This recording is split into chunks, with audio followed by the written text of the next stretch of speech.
Good afternoon, everybody. My name is Florian Oosterberg. I am student registrar at Wittenborg University of Applied Sciences, and welcome to our online open day.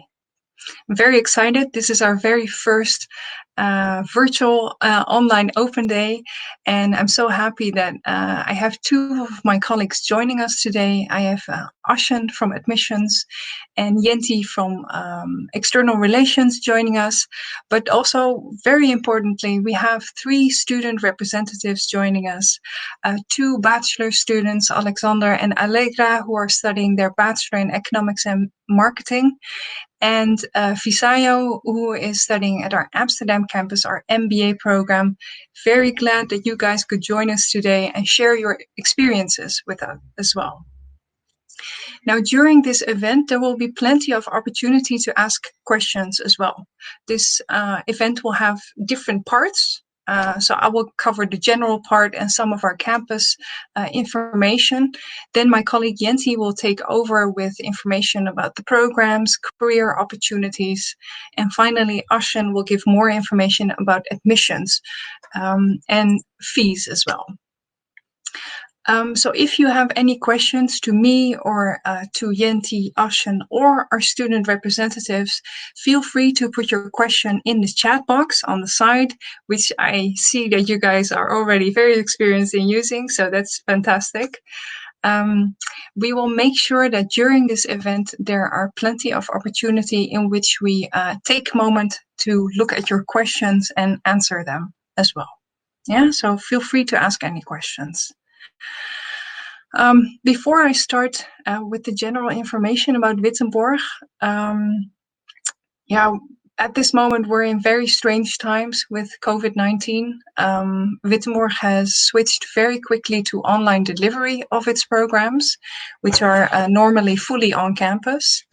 And we were already using our online study platform Moodle, which has been supplemented with video tutorials, assignments, guest lectures as well, so that our students can continue to be ensured of the quality education that Wittenborg is offering them. One of the things which will be addressed later in this event as well is that Wittenborg is quite unique as opposed to the other universities around the world with its 6 starting dates. We will explain later how that works, but what it comes down to, whenever you're ready to start your studies, when the situation has calmed down a little bit, we have a starting date for you. We have 6 starting dates in February, March, April, September, October, December. So whenever you are ready, you can start studying a bachelor or a master program at Wittenborg. No study delay. You don't have to wait a long time before you can start. Yeah, we'll get to that later, how that all works. But there's that.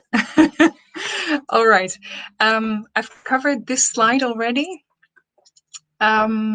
Some of the Wittenborg facts.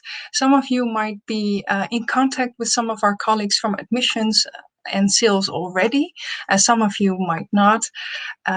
Therefore, we've added a slide on some general information from Wittenborg. We were founded in 1987, which means that we're already 30 years in existence, giving high quality education to Dutch students, international students. At this moment, we have around 1,000 students, of which 90% are international. And that's something which we're very, very proud of and we very much appreciate as well.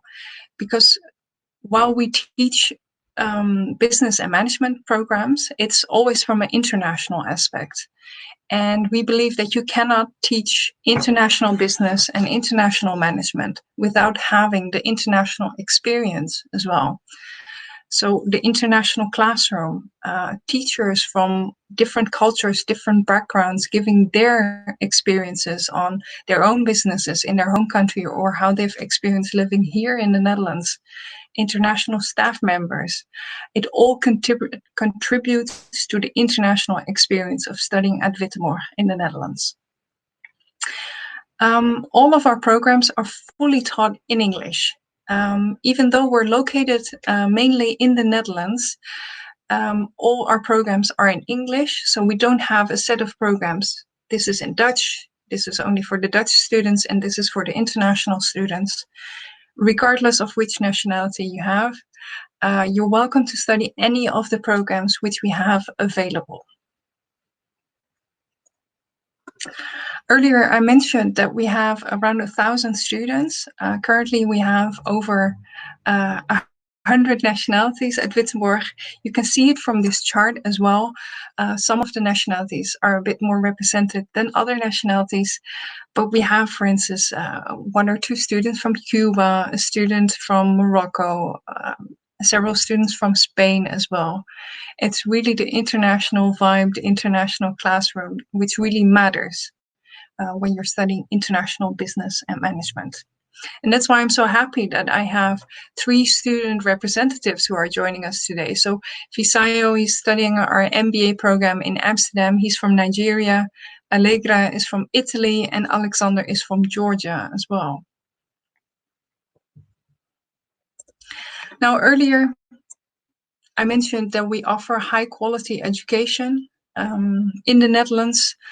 Universities or universities of applied sciences are not allowed to offer degrees if they're not accredited, and our programs are fully accredited by the national organization in the Netherlands.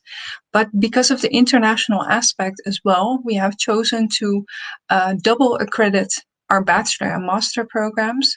And in addition, our Master of Science program, which we offer with the University of Brighton, also is accredited and validated by the University of Brighton. Now, this means in practice that once you graduate and you decide to go back to your home country or you stay in the Netherlands, that all doesn't matter. It means that the program which we offer here at Wittenborg has all quality assurances, all recognition that you need to take it anywhere, because it will be recognized worldwide.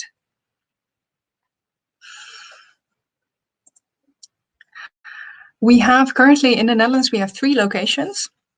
We have 2 in Apeldoorn, 1 in Amsterdam.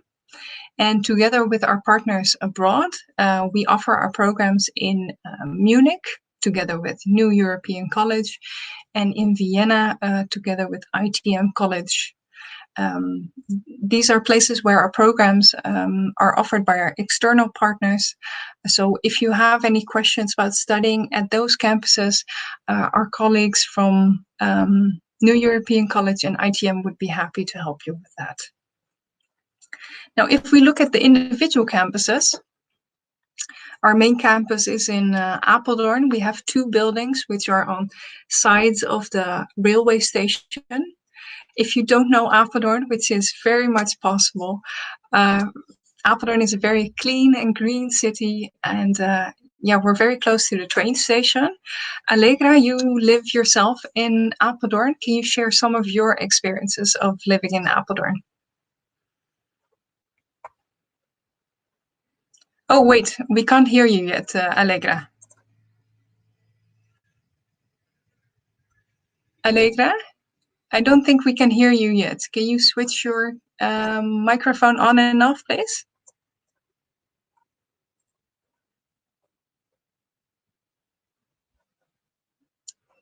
One moment. I cannot hear you yet.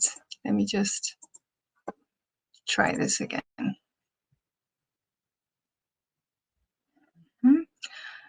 Allegra, can you try to speak again? Still cannot hear you. While we sort this out, Alexander, can you unmute your microphone? Can you hear me? Yes. Allegra, in the meantime, will you try to get your microphone working? Maybe going in and out the room, and then we'll first start with Alexander, and then we'll quickly switch to you as well. Yeah? Okay, all right. Alexander, can you share some of your experiences? Sure. The Apeldoorn is really safe place for biking, and on all of the roads there is a specially designated line for bikes, and the city has a public transport which gives you ability to easily travel around the city, Mm-hmm. almost from all the places. And I would say that Apeldoorn is a really safe place to go out as an international student. First of all, Mm-hmm. everyone speaks in English, and to be sure that you're safe, there is always police controls the most of the areas Mm-hmm. um, in order to avoid any conflicts. And Mm-hmm. I would say about the living expenses in the Apeldoorn, it's around 900 with the accommodation from 400 to 600, the average 500. And the groceries and going out in total, I would say from 300 to 400. Yeah. Uh, Okay. And why did you choose the Netherlands as a study destination? First of all, I chose the Netherlands because the education is really higher here, and the Netherlands is economically really developed country, and it Mm-hmm. gives you um, really a big opportunity to develop yourself here, and Mm-hmm. international place where everyone can speak English. You don't have to learn. You don't necessarily have to learn Dutch to work on certain places. So the country is really international, and it's in the center of the Europe. So it really gives you a lot of opportunities, I would say. Okay. All right. And why did you choose to study at Wittenborg? I chose to study in Wittenberg because it's the small university and it gives you an opportunity to have the close contact with the lecturers. Because when you have questions and when you need some advice from lecturers, it's really easy Mm-hmm. to get it here. And Mm-hmm. also another point that I got here is when you have the close contacts with lecturers, they know about you, and if they, for instance, with the internships, they can always help you. In my case, the lecturers knew that I was good in finance modules, so they helped me. They made some contacts with the companies, Mm-hmm. and another reason that I chose the Wittenberg is because the one location, the Apeldoorn, was Mm-hmm. it's quiet city and it's really easy to focus on the studies, so you don't have a lot of distractions, and especially in the Uh-huh. beginning of the studies. And Okay. All right. the course I wanted, lastly, the economics, is not really available in the lot of universities. So this university Mm-hmm. exactly offered what I wanted. So Okay. those are the main reasons that I chose Wittenberg. Okay. Thank you for sharing that, Alexander. Allegra, did you get your microphone working? I don't think so. I don't think it's working. Any of my colleagues, can you help Allegra with this? I don't see that you.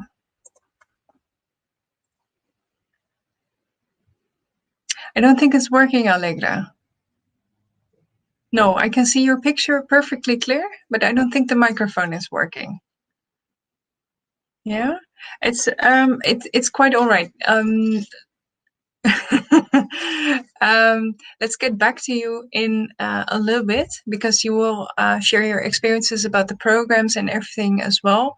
It was working perfectly, Allegra, earlier, so I would advise go out of the room and back in and ask Yenti, for example, to help you with this, okay? And then you will share your experience on programs and other things later on. Yeah? Okay. All right. Yeah, let's go into the next slide. So these are some of the pictures of our Apeldoorn campus. And for those of you who don't know Apeldoorn, this is some of the pictures of a really green city of Apeldoorn. Alexander, had you heard of Apeldoorn before you came to the Netherlands? To be honest, not really. I haven't heard of it before, but yeah, I would say it's really a special city, and I believe more and more people should know about it. Okay, well, that's good to hear. Yeah, we are quite a small city, and it is, of course, very different from our Amsterdam campus as well, which we'll get to with Visayo in a little bit. So we have a location in Amsterdam, which is within this building that you can see on this slide, and it's located in the heart of the city, and it's very close to cultural and economic sites as well.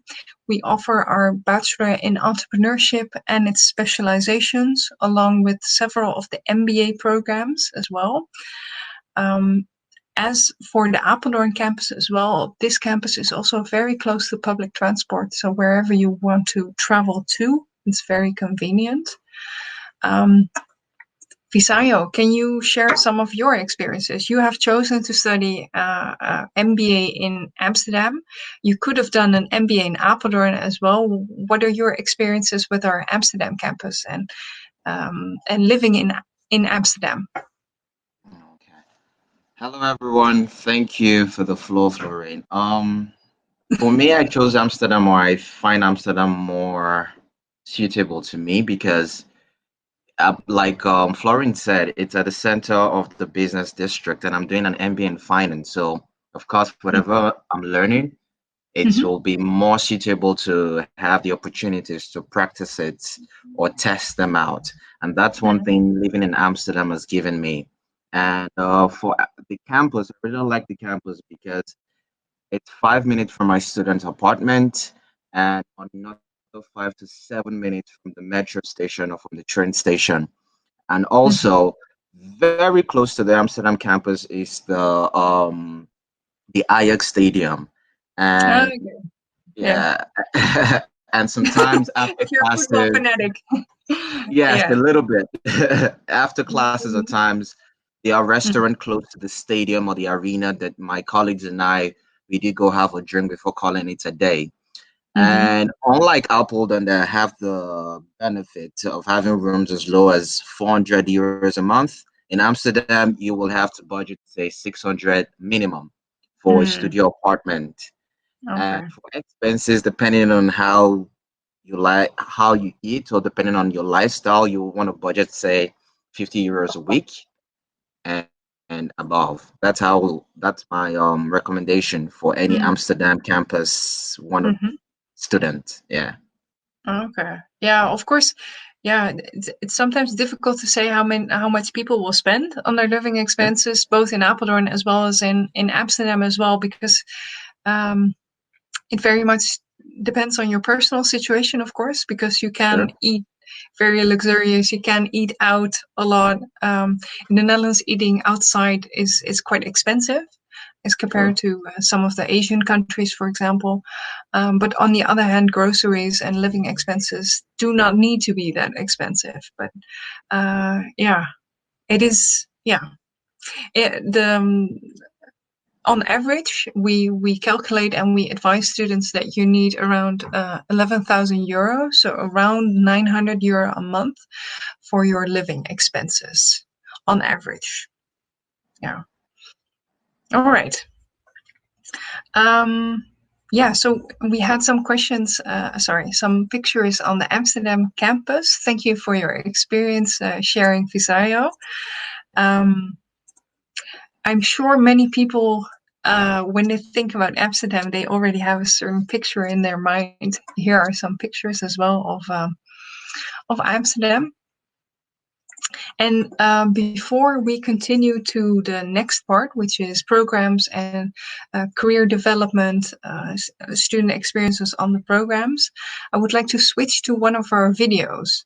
Many of you haven't been to the Netherlands or to Wittenborg yet, and this video really expresses who we are, the international aspect, but it also shows the campuses and where we are. Yeah, so let's view this video first, and then we go on to my colleague Yenti and programs.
우리는 위텐보르크입니다. विटेनबर्गमा तपाईहरुलाई स्वागत छ। म आस्टेम Wittenberg. 위텐보르크입니다. विटेनबर्गमा तपाईहरुलाई स्वागत छ। म आस्टेम Wittenberg. Wittenborg. Kami Wittenborg. Nango Wittenberg. 我们是 Wittenborg. We Wittenberg. Kami ang Wittenberg. Naomi Wittenberg. Sisini Wittenberg. Självklart Wittenborg. Kami Wittenborg. Livaju Wittenberg. 나누 위텐보르크. Grüezi Wittenborg. We are Wittenborg Amsterdam. We are Wittenborg Vienna. We are Wittenborg.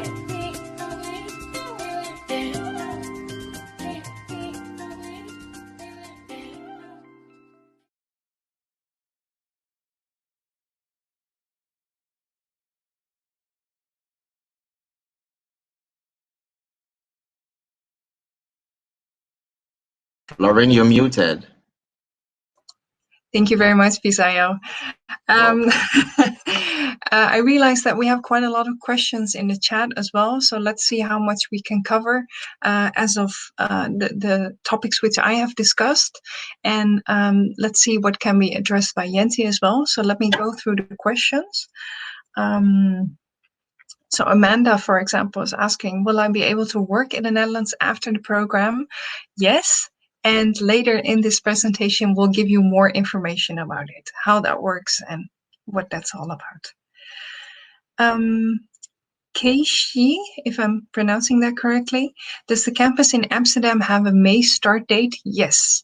All of our Bachelor and MBA programs, whether it's in Amsterdam or in Apeldoorn Campus, they have the 6 starting dates. Yeah. A visa process will be discussed in admissions procedures by Ashen as well. So Arafat, your question will be addressed there. Let me see. Xavier is asking €500 for which category of accommodation? 1 bedroom, 2 bedrooms? €500. I think, Alexander, you addressed this, the amount, what you spend on accommodation, correct? Yes, that's correct. Mm-hmm. So €500 in Apeldoorn, you can get a studio for 500 or 600. It depends, and the room you can get around from 300 to 400. It depends on the location of the city. So I would say 500 and 600 for studio, and from 300 to till 500 you can get a room. Okay. Well, that's good information. We'll cover accommodation later in the presentation as well. But yes, thank you for sharing this, Alexander. One student is asking, why is it mandatory in our invoice? We can discuss this later in admissions further as well. If you are an international student who needs a study visa to study in the Netherlands, we standard put 4 months of housing in your invoice as well. This is because if you're an international student, if you need a study visa to study in the Netherlands, arranging accommodation can be quite difficult. If you've not been to the Netherlands, you have to arrange it from your home country. That's why we arrange standard to 4 months housing for you, because once you're in the Netherlands, you've set up your bank account, your social security number and everything. You know people, it will be much easier to find accommodation after that. Yeah, my colleague Ashen will gladly answer any questions you have about that later.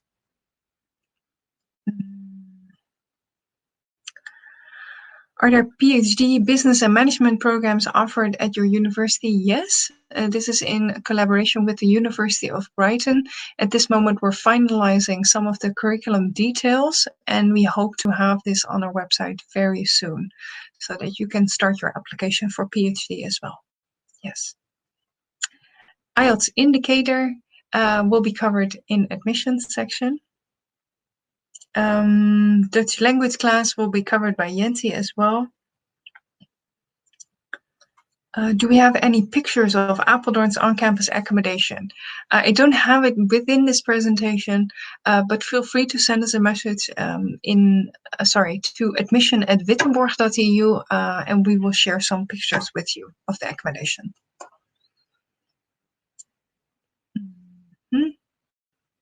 Okay, then. All right. I think some of the other questions, I see the other questions, I can go into them, but we will have more information, which will be given by my colleague Jenti. I'm sure she will cover the content of the questions that you have, and she will look into this further. Okay? All right. Jenti, take it away.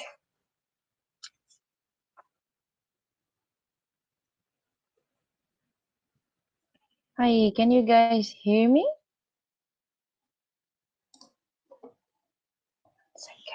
Hi, yes, we can hear you. Can you hear? Yes, okay, good.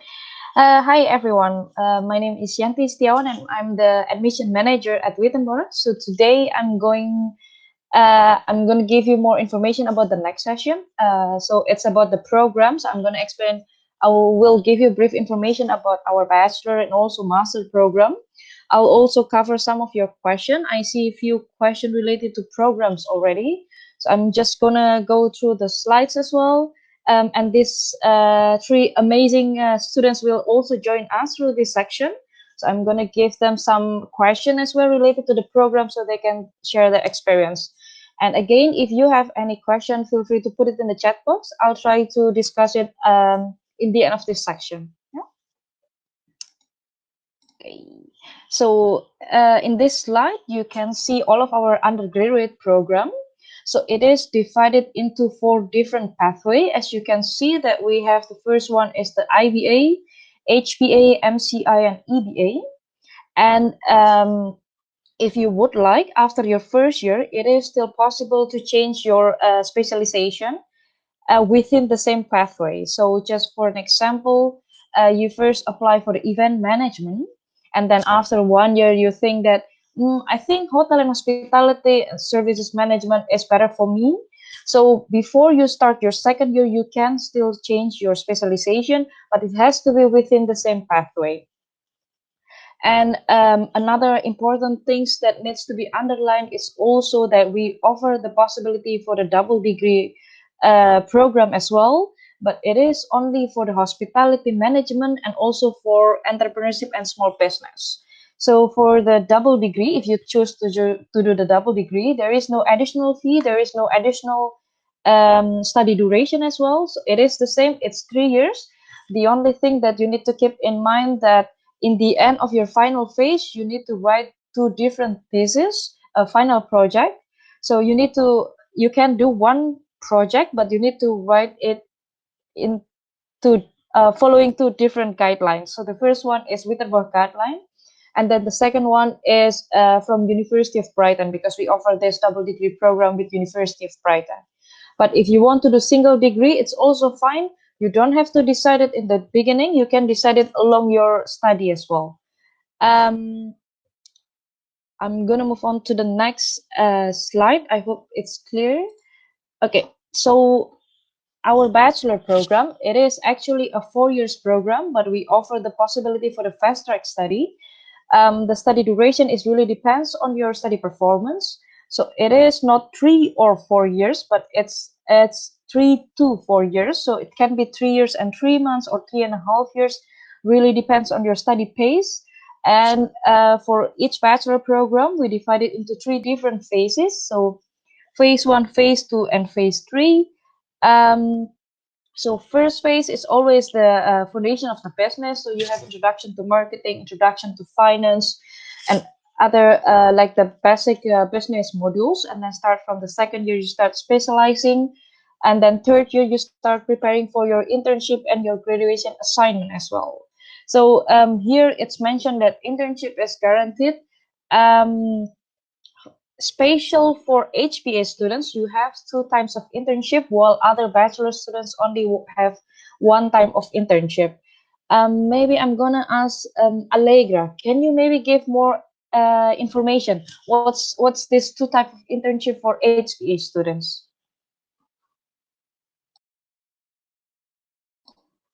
Allegra, I cannot hear you. I think your microphone is muted.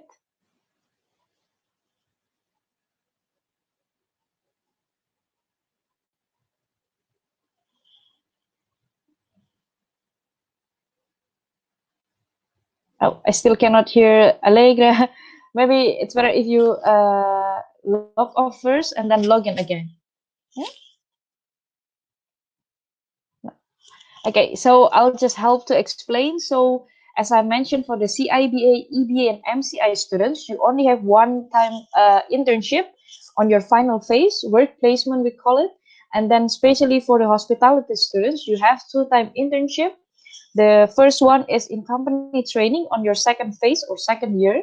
So for the in company training, you have to do your internship in 3 different departments. So it is more operational level to give you an idea how the hospitality industry works. And then again, for the final internship, which is the work placement, it is more management level. So the level has to be good enough to, so then you need to use your analysis skills, also critical thinking for your internship. I'll move on to the next point, which is the second foreign language.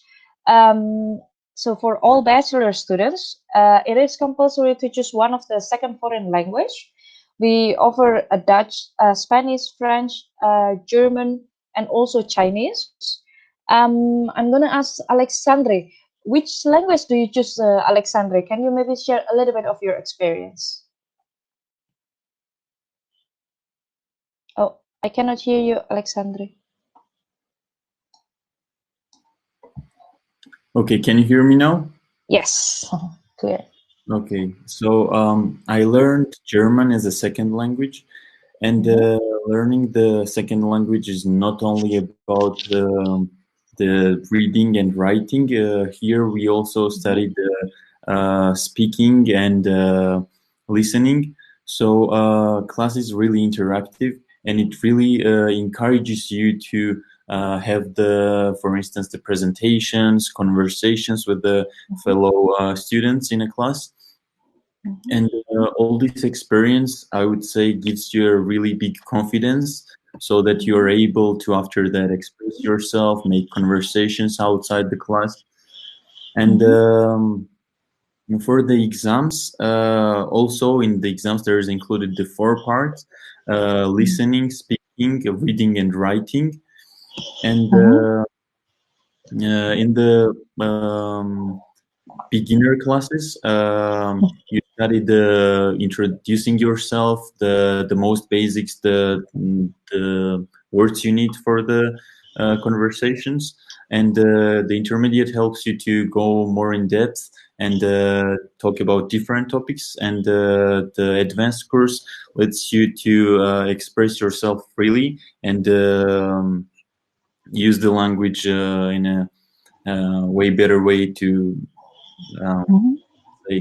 to just speak freely and express yourself clearly. Okay, thank you, Alexander. So just to add more information, that all of our language teachers, they are all native speaker.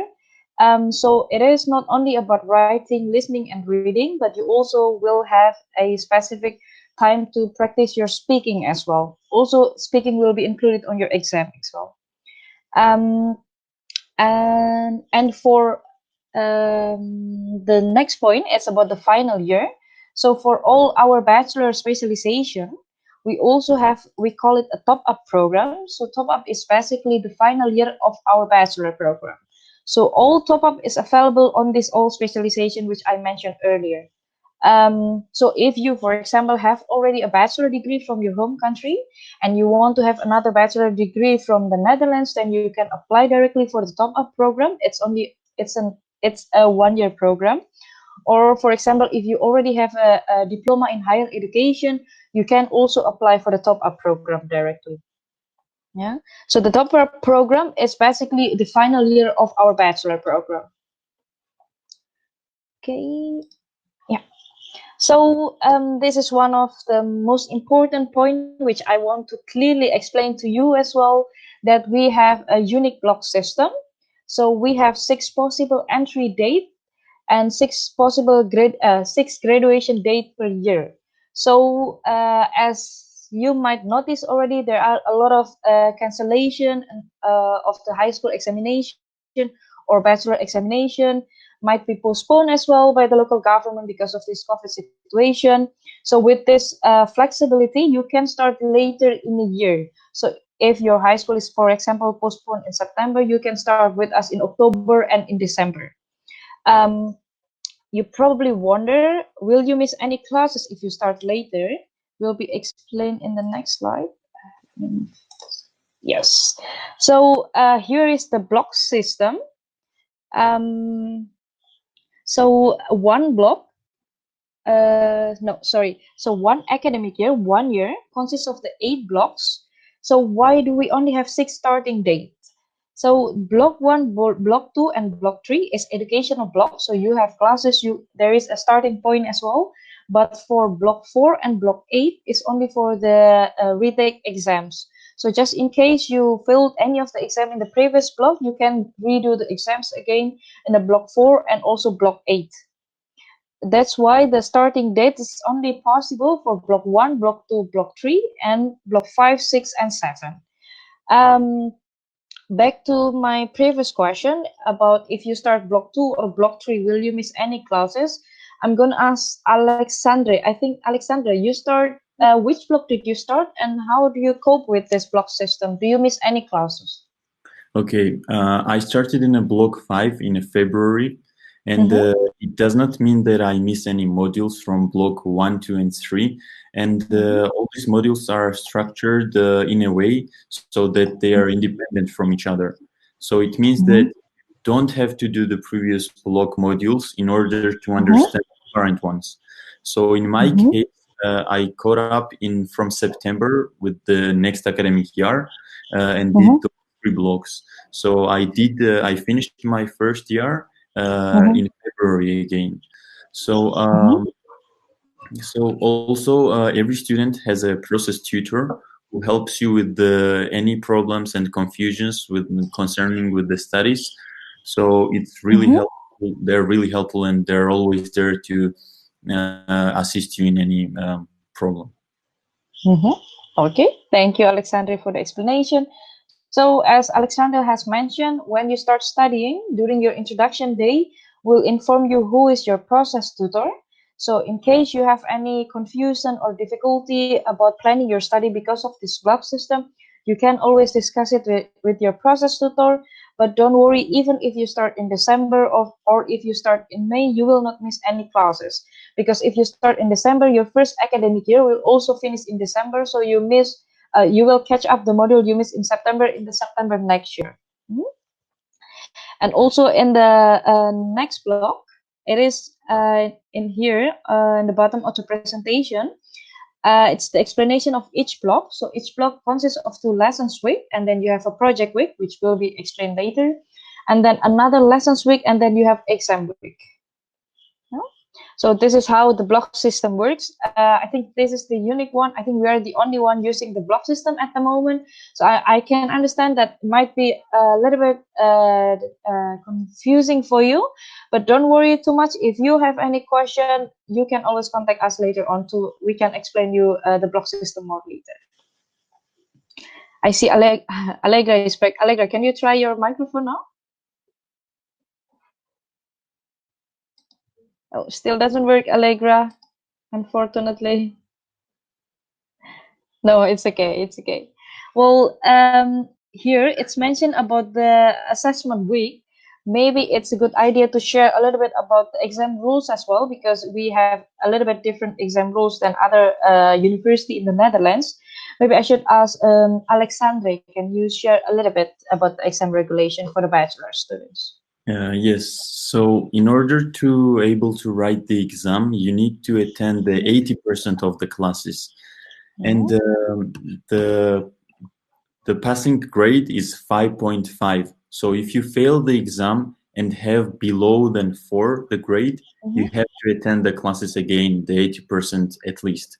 So if you fail and have more than 4 grade, then you don't have to attend the classes. So the 80% rule is not necessary for you. So it's up to you. You decide whether you want to attend or not. Okay. Thank you, Alexander. So that's the exam rules. So not every university in the Netherlands has the attendance rule, but we want to ensure the quality and also that the students get enough knowledge from the class before they go to the exam as well. That's why we introduced this exam rules as well. I'll move on to the next slide. Yeah, it's about the entry requirements. So for the undergraduate program, for the bachelor program, you need to have a high school diploma. And also, if you are from non-English speaking country, you also need to provide an English certificate. If you have any doubt, if, for example, your documents is eligible, if you're eligible or not, if your qualification is sufficient or not, you can send a copy of your academic documents along with your CV and passport to us by email. One of our admission team will be happy to help you to check your qualification as well. Yeah. So we'll move on to the postgraduate program. So here you can see that we have the Master of Business Management, we have the Master of Science program with different specialization. And also we have the MBA program with different specialization. So you're probably asking, what's the difference between these three master program? Sorry. So for the MBM program, it is a 8 months program.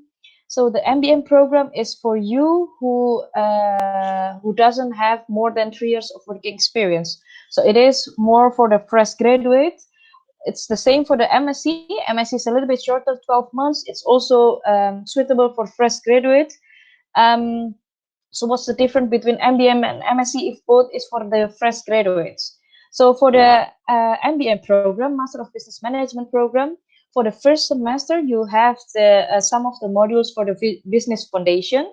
So it is looking at from more business perspective as well. And then start from the second semester, you start with your specialization.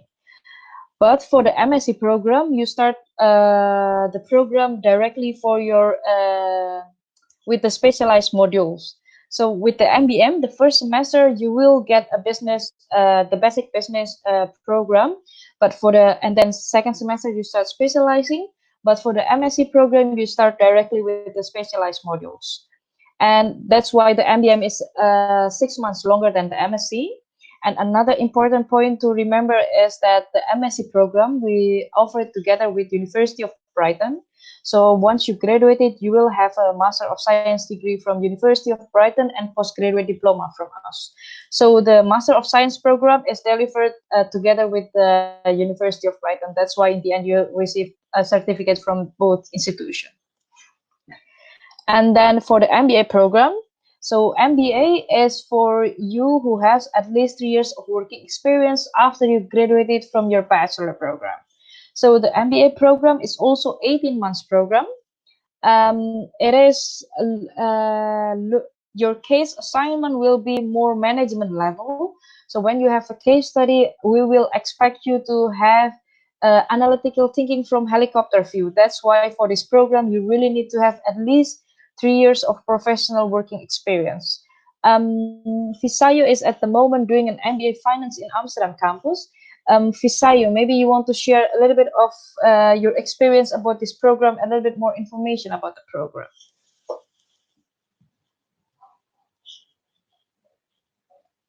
Oh, you also cannot talk? Just one moment. Just one moment. Oh, I'm back on now. Yes. Awesome. Yes, do you mind Visayo. repeating your question again, please? Yes. Can you share your experience about the MBA program and share just some basic information about the MBA program? Well, the MBA program is it's holistic in its sense that you don't have to join on a particular date or time like the block system rightly stated earlier. And the MBA program is not just the MBA program in itself, but it's more of the lecturers that deliver these programs and courses. It's quite designed in two ways, where 6 classes for each course, where one lecturer caters for the theoretical and academic part of things, and another lecturer caters to the practical and sector recent adaptation and methodologies. So basically, you're having the best of both worlds. And regarding the lecturers too, they have a very, they are more eager to support you. What do I mean? In my first class as an MBA student, the lecturer kind of ensured that she does not continue the class till every student in the class participate and adds a sentence or two on the topic being spoken about. So it's quite engaging. It's not just a student in the class that's just being where you're a student in the class and knowledge is constantly just dumped on you. No, you're given a room to engage and interact and ask as much questions as you can. And apart from that, the lecturers don't just, your relationship with the lecturers don't just end in the classroom. What do I mean by that? I mean that the lecturers are eager to give you opportunities to expand your network with theirs and give yourself opportunities. An example is, say, for example, is Dr. Ashfaq. I'm sure you'll meet him when you join Wittenborg. In his last class with us in the MBA Finance and Accounting, he's asked all of us to send our CV to him. I think before in his first class, and he gave us a review on how to update it to make it more appealing to the job market. So it's not just student lecturer kind of role play. It's more student lecturer, companion, comrade kind of role play that goes on with the MBA program. I'd like to think, Janti, did I do justice to that? Yes, I think it's clear. Yeah. Thank you for the information, Pisai. So I just want to make it clear again. So MBA is 18 months program. First semester you have classes, second semester you have classes, and then last semester you don't have classes, but you need to work on your final project. If you would like, you can combine it with the internship. It will not worth any credits, so it will not be included in your transcript later on, but it is a good starting point for you to improve your CV as well, to have more work experience as well. So if you would like, you can spend your last semester, combine your last semester with an internship as well. I see a lot of questions about Dutch classes. So for the bachelor program, I did mention that you will have a second foreign language classes and you can choose Dutch for it. But for the master program, you don't have a language classes, but we do offer a free Dutch intensive course, which you can register yourself. So I think we have 2 sessions per year for the beginner, intermediate, and advanced Dutch intensive course as well. But it is not compulsory; it's optional, but it is free for you if you want to join. So it's good to learn the basic as well. Let me see. Let me move on to the next one. Yes, so it's about the entry requirements. So for all postgraduate program, you need to have a bachelor degree, and also again the English certificate if your previous education was not fully taught in English. And additional requirement for the MBA program, as mentioned before, that you need to have at least minimum 3 years of working experience after you graduated from your bachelor program. I see there are a lot of questions. There are some questions in the chat box about the IELTS indicator. At the moment, I know that a lot of IELTS and TOEFL center is closed. So we offer the possibility for the students to take the TOEFL home test, so home edition, so you can do it at home. But for the IELTS indicator, our team is at the moment reviewing the content of the test. Hopefully soon we can give the decision. So just stay tuned in our website. Also follow our newsletter. So as soon as there is any decision taken about the IELTS indicator, we will for sure put it in the website and also in our social media. Yeah. So just make sure to follow us in the social media as well. If there is any news, we'll update you. But for now, you can take the TOEFL home test edition. It is accepted to apply for one of our programs. Okay. Yes, so the next one, I would like to discuss about the practical approach. So we try to increase all of our students' employability as well. Maybe I'm gonna ask Fisayo. Fisayo, can you maybe give or share your experience? How do you think our university help you with employability? How do we help you to increase your employability as our All students? right. All right then. Thank you, Yanti. Regarding your point earlier, I will backtrack, then come back here about the internship with your thesis. Well, I think it's in the last semester, in the second semester, where you get to work on your thesis. And this is a personal experience, I must say. I actually went out to look for the internship where I got the internship, but my thesis topic was different entirely. But when I started the internship, I realized that my thesis topic was 15 years too late. So I had to change it to find a more relevant thesis title. So I will advise you, or it's very there's more merit in it if you can combine your internship and your thesis period together, because you get to have the opportunity to test whatever you've learned in class on a real business case. Now, regarding the employability, first of all, the best experience I can tell you about this is what my supervisor did for me. Who is Amy, by the way. In her first, when she's having lectures, if she's having lectures in class, she always invites us to talks or lectures she's giving outside. And if you kind of honor that invite, I guarantee you, or from experience, she will introduce you to several of our own networks. And it's so funny. Recently, she had a lecture. She gave a lecture speech 2 years ago to a minister in Amsterdam, and the minister then had a guest lecture on our campus not before the lockdown. And lo and behold, when I stood up to ask a question, the guest speaker then said, "Oh, I remember your face. I've seen you before." And if you have that kind of scenario, you will understand the value that we say it's your network, it's your network. You understand the value of putting yourself out there. And you can't put yourself out there without the help of the lecturers who have been in here.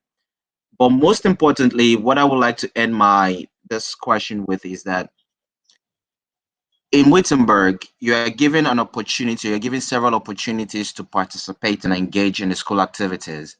And it comes in different forms. But the most common form is when you volunteer. In my past year and a half in the Netherlands, I found out like the more you volunteer, the easier it is for you or employers to even want to give you their years. So once you join or when you join here, I will tell you volunteer, volunteer, volunteer, volunteer, and your employability will be increasing more than 60 to 70%. That's that for me. That's great to hear, and thank you for the advice, Fisayo. So another point which I think I didn't mention it earlier, that for the classroom, we emphasize personal attention as well. So the maximum number of students in a classroom is 25 students. So if we have more than 25, we will split the class into two different classes. In this way, so you can have more time to discuss stuff with your lecturer as well. And as far as I know, after the class ended, some of the lecturer, they normally stay also a little bit longer in the classroom, so you can approach them if you have any question or anything. Also, sometimes they even invite their within the network. If, for example, a marketing teacher, if they have like network in marketing industry, they will invite one of their network to come to the class to give like a short, specific guest lecture as well. So it is also a good starting point to develop your network as well. So we always try to engage with more external parties as well in your classroom. And then the second one is about the internship. So for the internship, for the bachelor students especially, we know that most of the bachelor students, they do not have any working experience prior to the study. So we will offer a work placement preparation modules. So these modules will cover like how to prepare your CV, how to prepare your motivation letter, how you should apply for the job, which website you can use. So don't worry too much about the internship. For the bachelor students, there will be a preparation module scheduled twice a year. So you can join the session, then you can prepare yourself better as well. Okay. So when I explain about the block system, that 2 weeks of class, and then we have project week, and then another 2 weeks of class. So here we have the project week. So I'll ask one of the bachelor students maybe to give more information about the project week. Alexandra, can you maybe mention a few examples of the project week? Yes, one of the project weeks we did was an Efteling theme park marketing strategy. On the first day, we went to the park and we get to enjoy all the attractions together, and which is really a great experience. And after the first day, we together as a teams start to work on the project, research, come up with the ideas, and divide the tasks. So together we all collaborate, help each other, and then on the last day of the project week, we have to present our work. So it is a really great experience to go through this project weeks because it gives you a lot of knowledge about different topics and also different skills, which will be further discussed. And the another project week that we had was in the Royal Talents, which is a Dutch company located in Apeldoorn. And we went there and we saw the insights of the company, how different processes works. And I would say it's really beneficial for the students to know how exactly everything works from inside. What were the experiences of those people who did the certain jobs? We had them give small presentations about their tasks, and in overall, the project was about the sustainability. And at the company, we had the company representative giving us the presentation how sustainable is the company and what ways it uses to be sustainable. So I would say this really is a great experience. You can find out about a lot of topics and you gather a lot of knowledge in this short time and gain a lot of skills. That's about the project weeks.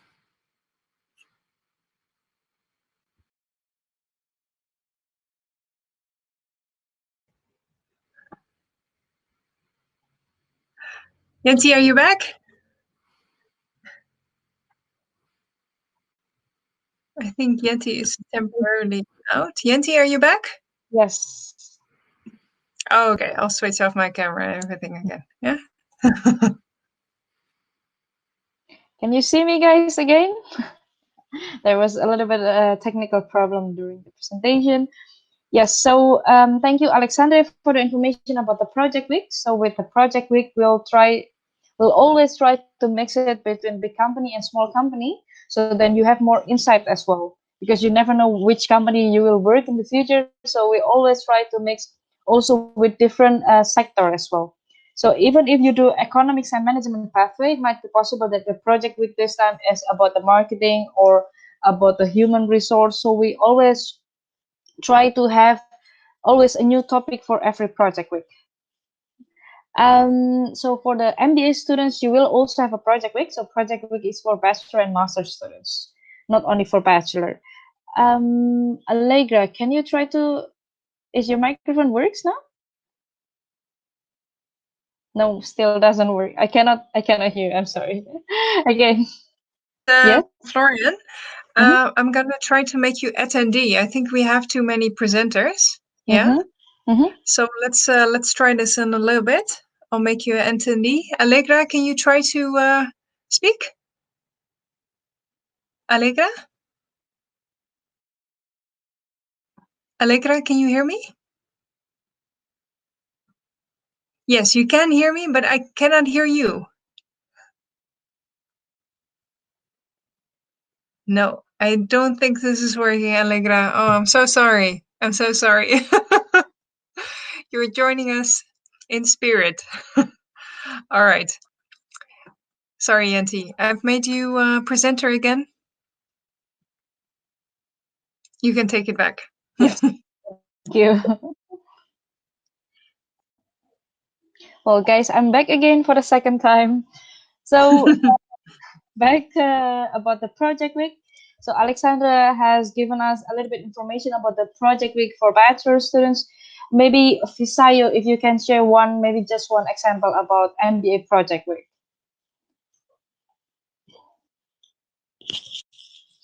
The project week.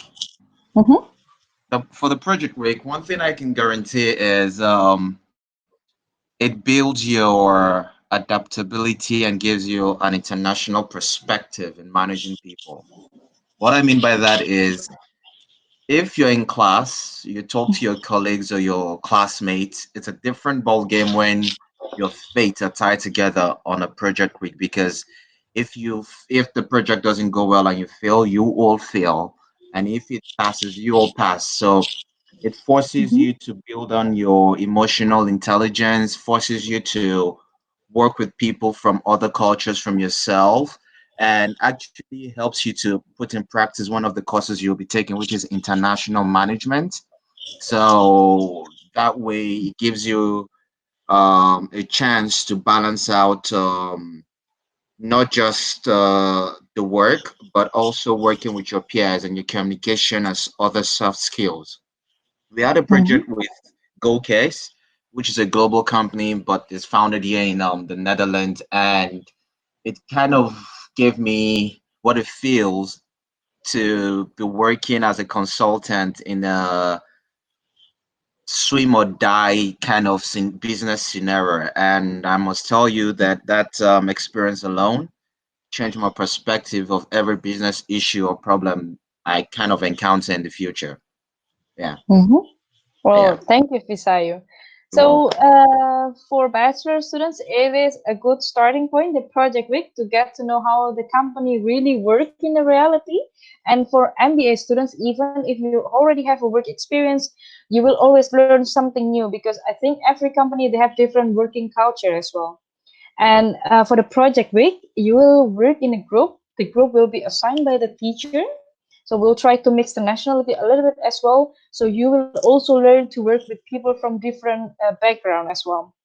And in the end of the project week, you will do the presentation, and it is compulsory for each student to take part in the presentation. So when you graduated, you already have the presentation skill, you have the communication skills.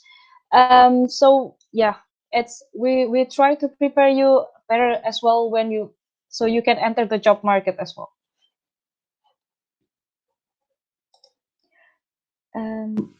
Yes, so the next one is about the career services.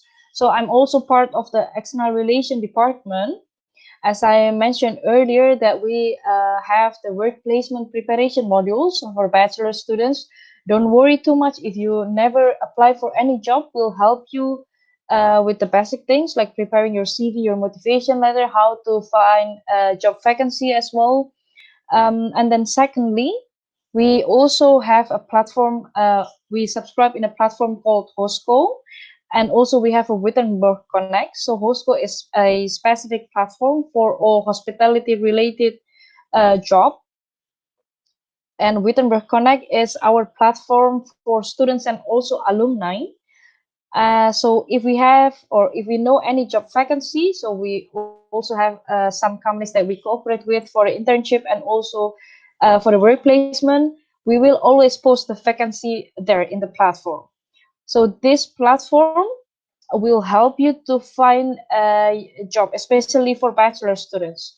So what we do normally, we know that we always ask the students to take initiative to apply for the internship themselves, but we will also try to develop the network as well. So it's become easier and easier for the students to find their internship. So for example, if a student is doing an internship, we'll also communicate with the company to do the end evaluation, also mid-evaluation. And then we'll also ask the company, once the students finish with the internship, do you also want to have another internship students from us? So that's always the case, that we have like a rolling position in a company. In this case, all the information you can find in Hosco or in the Wittenborg Connect platform. So as soon as you're officially our students, you have the access to this both platform. And then we also have a Wittenborg students and staff Facebook group. So I would strongly recommend you to join this group as well. So if there is any specific event like job fairs or any other networking event, we'll always post it in this group. So don't worry too much if you don't have any network or if you don't have any relative in the Netherlands. Our external relation team will be available to support you. Also, I would like to mention again with the project with the guest lecture, it's also a good starting point to develop your network as well. It is possible that you get a internship position where you do the company visit, for example, for your project week. So throughout your study, it is not only for the final phase students. So when you start already, when you're on your first phase, we already start to help you developing your network as well. And then the last point, I think a lot of you asked about this. Once you graduated from a degree program from us, or bachelor or master, you have the possibility to apply for the orientation year visa. It is a 1-year visa which you can use to find a job in the Netherlands. So once you graduated, you have 1 year visa to stay in the Netherlands. And if during this 1 year you can find a company who wants to be your sponsor, then they can apply for the highly skilled migrant visa. Yeah. So as soon as you graduate, you have already 1 year visa to find a job during this process for the 1 year. Okay. The next one is about the study experience. The first one is about the student association SWIFT. I will ask Alexandra to give more information. I think Alexandra is part of the SWIFT member at the moment. Alexandra, can you share your experience? SWIFT is a student organization within the Wittenborg. And this organization makes an events, organizes an events, and this is we mostly organize in Apeldoorn, and we are planning to also organize in together with the Amsterdams. There was a separately the events, but there is a plan to make it one together so that students can socialize with each other and spend some time off from studies where they can enjoy, and it gives them an opportunity to get to know other students with different programs, because most of the time students are in the classes with the students who have the same program, but this events give them a really great opportunity to get to know other people, also do some activities, enjoy, and also SWIFT tries to come up with the new ideas, how can students enjoy, and we also take their suggestions into consideration. For instance, we had a barbecue event where students were cooking and all could enjoy together. And we also had a Halloween event. Students were dressed up in different costumes. We had a contest there with the best costume and the prizes. We also had a bingo night, and we organize all different kind of events. So students can so everyone can enjoy, like, let's say some people love karaoke, so we also have those. Well, yes, that's clear. Thank you for the information. So for the SWIFT, it's a student association. So if you start your study, you want to join SWIFT, feel free to join SWIFT. You can later also contact Alexandre. What's the process to join SWIFT? But all students are welcome. And it is not only for Apeldoorn, but for the Amsterdam campus, we also have a student association who arranges the event. So regardless the campus location, there will be a students event arranged as well. The next point is about the family atmosphere. So we have an open door policy in the university. So when you come here in the Netherlands, you can see that most of the office doors are open. So just in case you have any question, you can always reach our staff. We have I'm not sure how many different nationality with the staff, but we have a lot of different nationality. Just for example, I'm from Indonesia, Florian is from the Netherlands, and then just to mention, in Amsterdam office we have Irina from Ukraine, Daddy from China, and then we have Marivi from Spain. So we have a lot of different nationality from staff as well. So don't worry too much if it is your first time to go to come to the Netherlands. We all speak English in the campus, so yeah, don't worry too much. I think most of the students and staff are very open if you have any points to discuss or if you have any question. Also, again, you have your process tutor. If you have any difficulties, you can always discuss it with your process tutor. Yeah, I would like to add to that as well, to you, Yenty, as well. All of us have our own international experience as well. So Yenty studied her bachelor program in the Netherlands and then did her master at Wittenborg as well. Visayo, Alexandra, Allegra. I myself studied in Taiwan for some time as well. So we know what it's like to be an international student, to be in a country which might not be that familiar for you. Like Yenty says, if you have a question, sometimes you simply don't know where to go or who to ask your question. And we're there for you in that regard as well. Because, if you're not familiar, we would be happy to help you with anything. So we have an open door policy. If you really don't know where to go, just knock on the door and somebody will help you and find out a solution with you. I just wanted to add that. Thank you, Florian. Very clear point.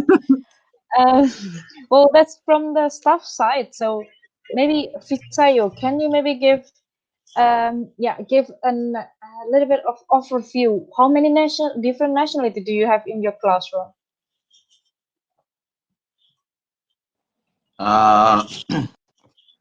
We have a Kazakhstan, a person from Kazakhstan. I don't know what to call them. Is it Kazakhstani or something? We also have a Russian. We have a Russian. We have an Iranian. We have a Nepalese. We have a Chinese. We have a Dutch citizen. We have Nigerians. We have Ghanaians. We have. I've mentioned Indonesia, have I? No, you have not. Okay, we have Vietnamese. So who was keeping count? I wasn't counting. So I think that's all that it's well. How but many I think is that? it's quite clear though. It's very clear to show that we have a lot of different nationality in the classroom as well. So yeah, it's good. If you want to, for example, work in a big international company, or if you want to open your own business, you can already learn a lot of different culture as well during your study, which is a very good point, especially in this new era, I would say. Next point is about the language classes, which already discussed earlier. The last point is really my favorite when I was a student in the Netherlands, but the central location, that the Netherlands is really the location is really, really central and it's very easy to travel. Maybe one of the students can share their traveling experience presently. Maybe Visayo or Alexandre? I'll suggest Alexandre does this one. Alexandre?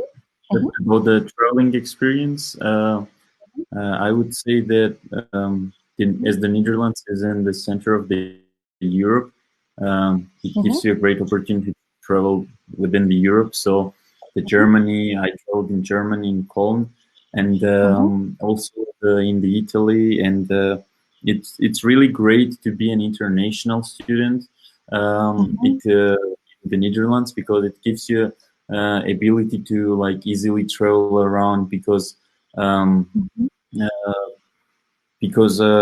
my country is not in European Union, so I'm not able to travel this easily. So it's also the cheaper you can go with the trains, or you can go with a plane, and I would say that it really helped me to explore the Europe better, and I saw also different cultures. And we have within the studies we have holidays in several blocks, so it gives you an opportunity to use that time to travel and go around the Europe.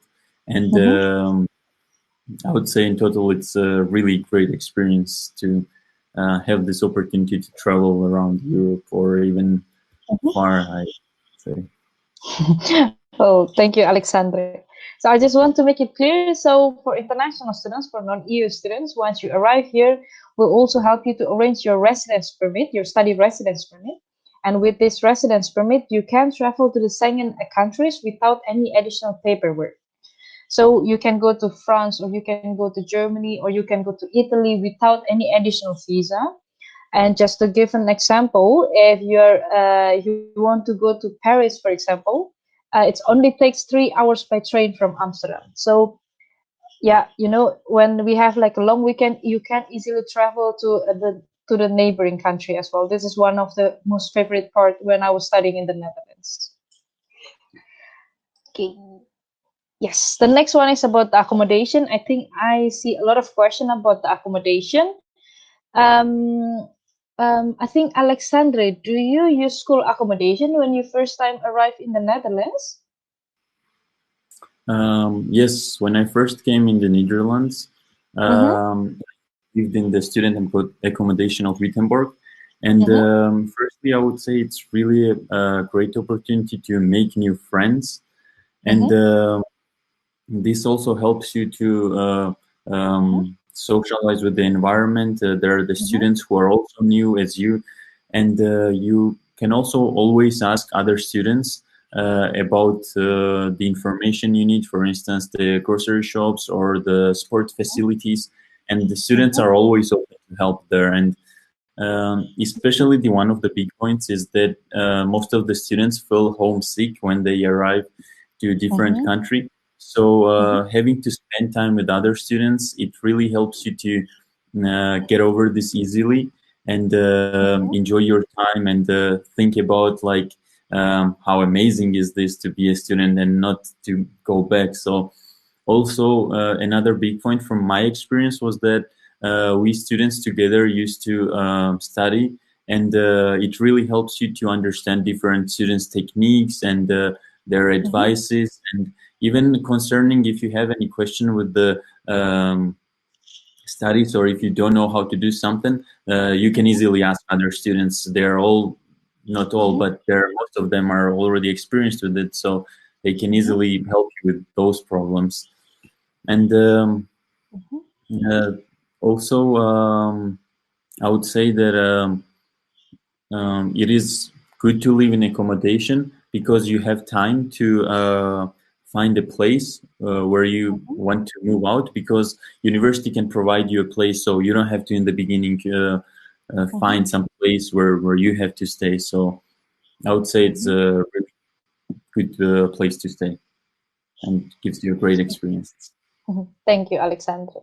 So I would like to add some more information about the school accommodation. So in Apeldoorn, we have a dorm, 2-floor building with, I think, if I'm not mistaken, 36 or 38 bedrooms. So mostly we have a single room, but you do need to share the common area like the bathroom and the kitchen. We do not offer any studio at the moment. And for the student accommodation, we try to prioritize international students. However, if you're EU students or Dutch students, if you really cannot find your accommodation, you can always contact us. We'll be available to assist you. Maybe we should ask Allegra. Is Allegra here? Allegra, can you try your microphone again?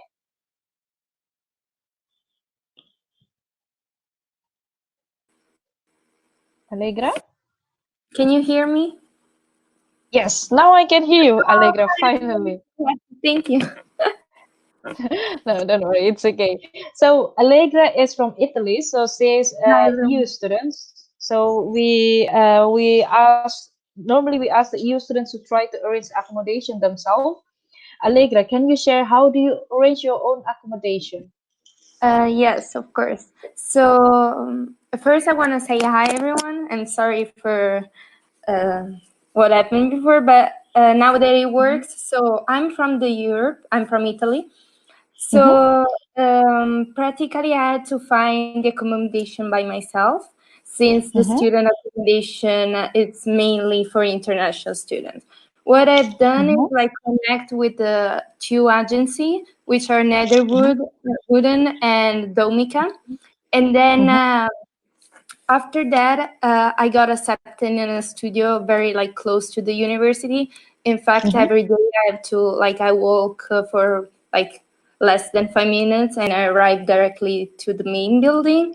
And I'm not the only student here in this building, and there are like a lot of other people from the university. So I'm not alone. In fact, when I first arrived, I contacted immediately the other student, and they showed me the building, the studio, how it was working, also the washing machines, since they are not inside the studio. But yeah, that was my experience. Thank you. Thank you, Megan. So again, for if you're from the EU country, we advise you to try to arrange your accommodation yourself. But in the end, if you cannot arrange it, we will be available to assist you.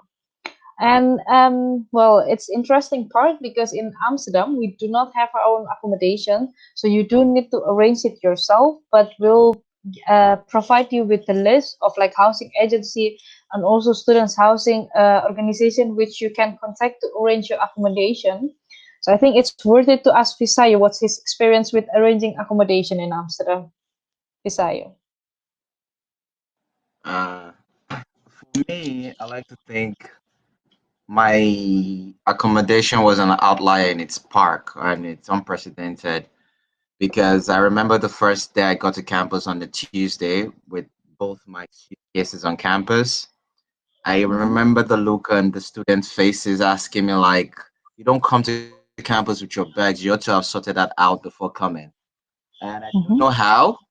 I did not. I missed the mail to quite understand that I ought to have done that before coming from Nigeria. So I got to campus on a Tuesday, but this is one thing I really do like Wittenberg for. Even in that confusion and all of that, one of the staff who have requested that I keep privacy safe kind of helped me, supported me, helped me register for this student accommodation bodies that Yanti just spoke about. And she registered for me. And of course, I had no place to sleep that night. She kind of generously offered to pay for my first night at the hotel. And I tried to pay. She said no, she wasn't going to take it. If she had stopped there, I would have maybe this conversation. I'll move on to the next uh point, but she actually offered to actually still help me drag my luggage to the hotel room. So that alone shows me how much made me feel more at home, and I felt safer that I'm with people that are willing to help and have a sense of humanity. But the next day I was still trying to get accommodation, calling every student apartment in Amsterdam. And that same day again, since still not having a place to stay, a lecturer on the campus came to me, which I'm sure if you school in Amsterdam, you will meet. He offered to pay for my remaining 2 nights for the rest of the week. And I wanted to pay him with cash. He said no. He said I needed the money more than I do, and I should pay him whenever I want. And I was like, oh wow, people could be this nice and kind. But to cut the long story short, the first lady I met on campus who kind of like helped me carry my luggage to my hotel room that night told me something while we were carrying my luggage. She said, "Whatever you want in Amsterdam, you have to go for it, and you do not take no for an answer." And taking that, I actually took that to heart, and I can tell you, by Friday or by Thursday that week, I already got a student apartment. Though I had to pay a premium of say 50 euros, but I still got an apartment. And it's difficult, but it's not impossible. So that's what I would say. So I will also tell you, whenever you're in Amsterdam, whatever you want, do not take no for an answer. Just keep going at it. Thank you. Well, thank you. Must be a very thrilling week for you for the first week in the Netherlands, having all the problems, Visayo. Yes, it was. So for all Amsterdam students or prospective Amsterdam students, I would really advise you, because when we send you the acceptance letter, in the email we'll also give you the full list of the recommendation. I will strongly advise you to contact them before you arrive in the Netherlands. It is possible to arrange the accommodation before you arrive in the Netherlands. Yeah, if it is really not possible, you can always contact one of the admission team or the front desk team in Amsterdam. One of us will be happy to assist you during the process as well. I think this is my last slide. I will go through the question. Well, I'm so happy to see that you guys already plan to make a WhatsApp group to stay connected. It's very nice. Let me see. Okay, I might miss some of the question, but I see there are a few questions about accommodation, about the price as well. So in Apeldoorn, the price is 500 euro per month for a room, including electricity, internet, gas, and electricity, internet, and gas and water. Sorry, so it's inclusive, 500 euro per month. And another question is about how many students sharing the room. So I think 90% of our rooms are single room. We have few double rooms, and we with the dormitory there are 36 or 38 bedrooms, but we also have like smaller apartments with 3 or 4 bedrooms. Then you share the bathroom and the kitchen with 3 or 4 other students. So it depends if you get to live in the dormitory or in the apartments. But the general information is that mostly you will have your own room, but you still need to share the common area with other students. Yeah. And unfortunately, it is not possible to just say, I want to have a single room in a dorm or in an apartment. So once your visa is approved, you have sent us your arrival notification form. Our students housing team will assign the available room for you. But you can put your preference, but we cannot 100% guarantee the room. We will try our best to accommodate your request in this regards. Yeah. I'll go through the question again. Let me say. Okay, a lot of question is covered by the WhatsApp number. Umar Sharma had very early on a question about accommodation. Do you see it? Umar Sharma? No, I don't. Oh, anyway, I think it has been covered already, but the question is, it's as I've arranged my accommodation in The Hague, will I still have to submit the full fees? Okay, so if you have a family in the Netherlands, or if you have a relative, or if you have arranged your own accommodation, you can inform us by email your address. Then we will take the accommodation fee out from the invoice. If you stay with your family or relative, keep in mind that they need to fill in the accommodation sponsor form and send it to us by email along with their ID card or with the passport copy. But it is possible if you want to arrange your own accommodation. Yeah. I think there might be some earlier questions as well regarding the undergrad and the postgrad programs as well, Yanti. So we might go into that. So for instance, Wei Yao is asking how many courses are in the top-up degree. Yeah. So if you want to know specific modules of the program of your interest, I'm not very sure how many modules, but if you can send an email, we will share the curriculum with you. But I think each block you have up to 2 or 3 modules per block. But for the top-up, it's slightly less because you have internship and you also have a graduation assignment. So when you do your internship, you do not have any classes because normally internship is full-time in the Netherlands. Exactly. Sorry, we're just going through all your questions. We have Yes. we have covered so much information, and you guys are asking great questions. So we'll try to answer each question, of course. If by the end of this event we haven't addressed your question, just put it in the chat again. So we're sure not to miss it. Yes, I see a question from Mimi Sen. Do you need to do a pre-master if you coming from a Dutch hogeschool? So if you have completed a bachelor degree from one of the institution in the Netherlands, you do not need to do a pre-master. Well, it depends on which master program do you want to follow, though. For the MSc, you can directly go for the MSc program, because for the MSc you do not need to have a background bachelor related to business or management. But if you want to apply for one of the MBM program, and your bachelor is, for example, in the law or in civil engineering, for example, then you do need to follow the pre-master program. And for the MBA, you do not need to have a background related to the subject. So yes, if you have a bachelor from a Dutch hogeschool, you can directly go for the master program. Yeah. Kate is also asking, I would like to know more about the difference in masters in sport business, sport management program. So the MBA sport management and the regular MBA program, I would like to focus on jobs in sport. So can you explain the difference between our different sports programs in master degree? Yes, so we have the MBA sport and also the MBM sport. So as I mentioned, for the MBA, if you already have a work experience, it's always better to go for the MBA. Well, it's kind of the same for the first semester, because you have the foundation of the business modules, and then start from the second semester, you start specializing for both MBA and MBM.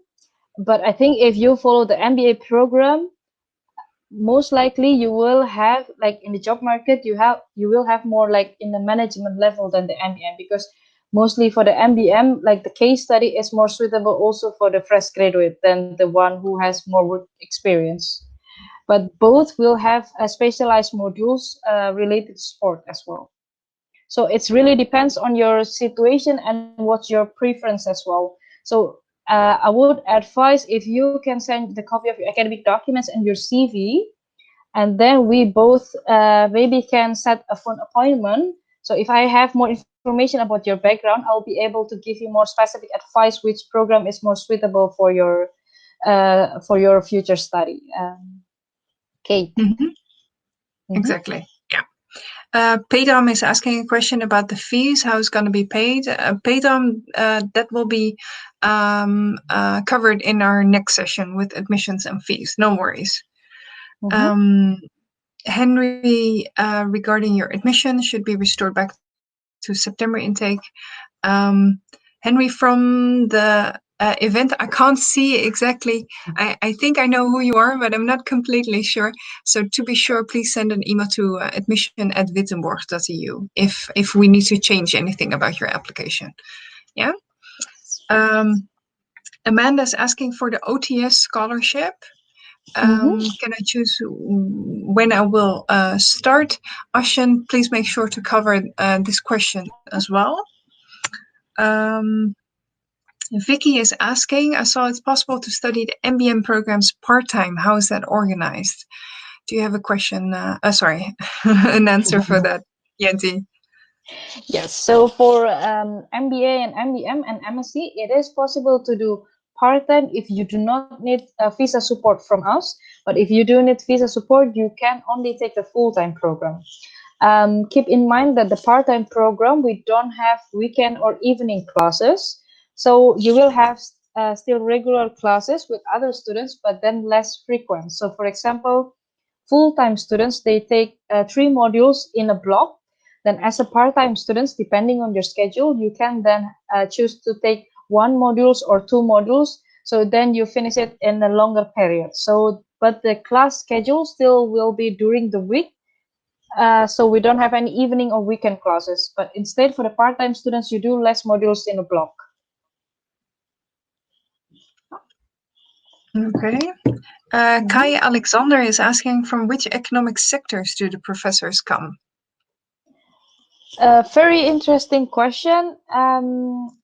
I'll look into it, but I'm pretty sure in our website we do have a page which all of the stuff, including lecturer, also with their background information. I'll look into it, Kai. If you can send your question by email, just address it to my name. I'll make sure to reply your email as soon as possible. But I'm sure we have it. The information stored somewhere, but I just don't remember by heart. Yeah. Well, I mean, many of the lecturers that are teaching at Wittenborg are either coming from the field themselves, or they still have their own business as well. So a lot of the lecturers can really speak from their own experiences, what it's like to set up your own business or working in field of marketing.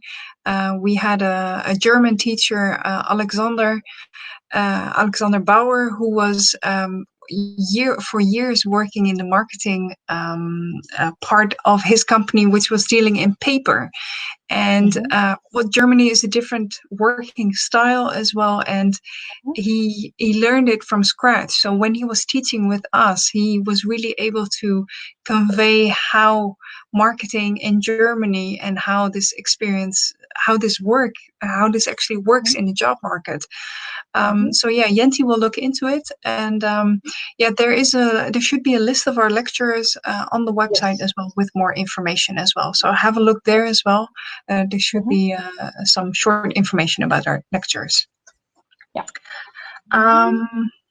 Yeah. Let me see. Kennedy, you have a question regarding English exemption. That will be covered in admissions as well. Yeah. Yes. Question from Wei Yao. How many courses in the top-up degree? So for the top-up program, it is available for all of the undergraduate program I mentioned earlier. Just 1 second. So for all of this undergraduate program, we have the possibility for the top-up program as well. Yeah, exactly. Reina Sato is asking, when I apply for a postgraduate program, I must have a bachelor degree related to business. I believe you've covered this already, but could you quickly answer, Reina? Yes. So Reina, depends on which postgraduate do you want to apply. So for MBM, you do need to have a bachelor degree related, but for the MSc and MBA, you do not need to have a bachelor degree related to business. Okay. All right. Kennedy is asking, what is the duration of the MSc programs? They're all 12 months, Kennedy. Yeah. Jacques is asking, if you don't have a certificate of English, what can you do? Ashen, make sure to cover this question in your section on admissions as well. Peteram is asking, will you please explain about the quality and effectiveness of the free Dutch classes? Yes. Well, you know, with the language, you have to be very proactive to also master the language. So we'll try to limit the number of the students as well for all the Dutch classes to make it as effective as possible. But I'm not sure if you're a bachelor or a master student, but for bachelor, it is more intense because it's also credits worth, and you will go from the beginner, intermediate, and then advanced. So it is more intensive. But for the master students, the free classes that we offer, it's only cover the basics. So once you completed the Dutch intensive classes for the master students, we expect you to speak a basic Dutch. Yeah. Okay. Yeah. All right. Uma Sharma is asking about scholarships. I'm assuming that will be covered in admissions and fees as well. Yes. Yeah. Maria Elena is asking, for the MBM program, how does the practical approach work? Yes, so for the MBM program, you also have a project week like bachelor and MBA students. So with the project week, as explained earlier, you will work with a real company. So you will have a real case study. So this is one of the practical approach point, I think, for the MBM program. Okay. All right. Marina is asking about internships, but this career services has been covered by the presentation already. Ani is asking, is there any interview for being accepted at Wittenborg? This will be covered in the admissions section. No worries, Petra. Pedro? No, Ali. Sorry.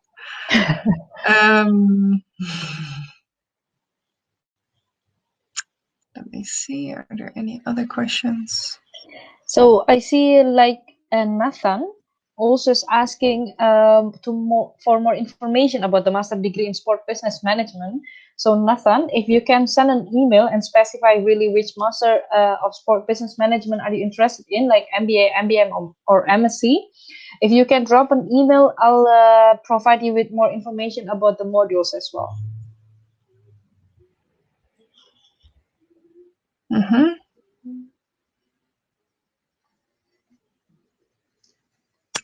Amanda is asking, I have 1 year and after that I don't find a job. I have to apply for a highly skilled program or high educated.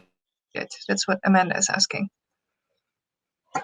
So after you graduate, you have the 1 year orientation year visa. That is for sure guaranteed you will get that 1 year visa. But for the highly skilled migrant, you do need to have a company who will be your sponsor. So you can't apply for the highly skilled migrant by yourself. Exactly. Louisa is asking, I haven't been following the COVID-19 situation in the Netherlands. Do you have any idea on when the Schengen space borders will open again? A very difficult, very interesting question, not difficult. But at the moment in the Netherlands, we don't really have a strict lockdown, so people can still go out to the sport outside or to the grocery. We just need to do social distancing. And then next month, the elementary school start to open again. I'm not very sure about the border, but hopefully soon as well. I think they start to lifting some of the measurement as well for the COVID. So hopefully soon, but not very sure yet. We are also waiting for the government update. But I think it's quite positive. The number is going down lately, so hope that stays the same as well. Of course. And again, we have our 6 starting dates. So when the Schengen borders open again and the situation in your country is improved as well, we would be happy to meet you here in the Netherlands to study our programs. All right. Okay. Stephen is asking for undergraduate program to study in pharmacy. Unfortunately, we don't offer that, Stephen, because we're a business school, so we offer business and management. So no pharmacy, I'm sorry.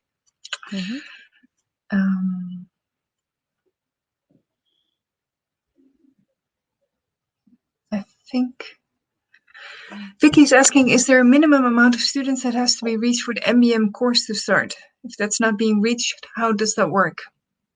Okay, so for each program, we require at least 5 students. So if there is less than 5 students, we will contact you and we'll ask you if you want to change your application to a different specialization of the MBM program.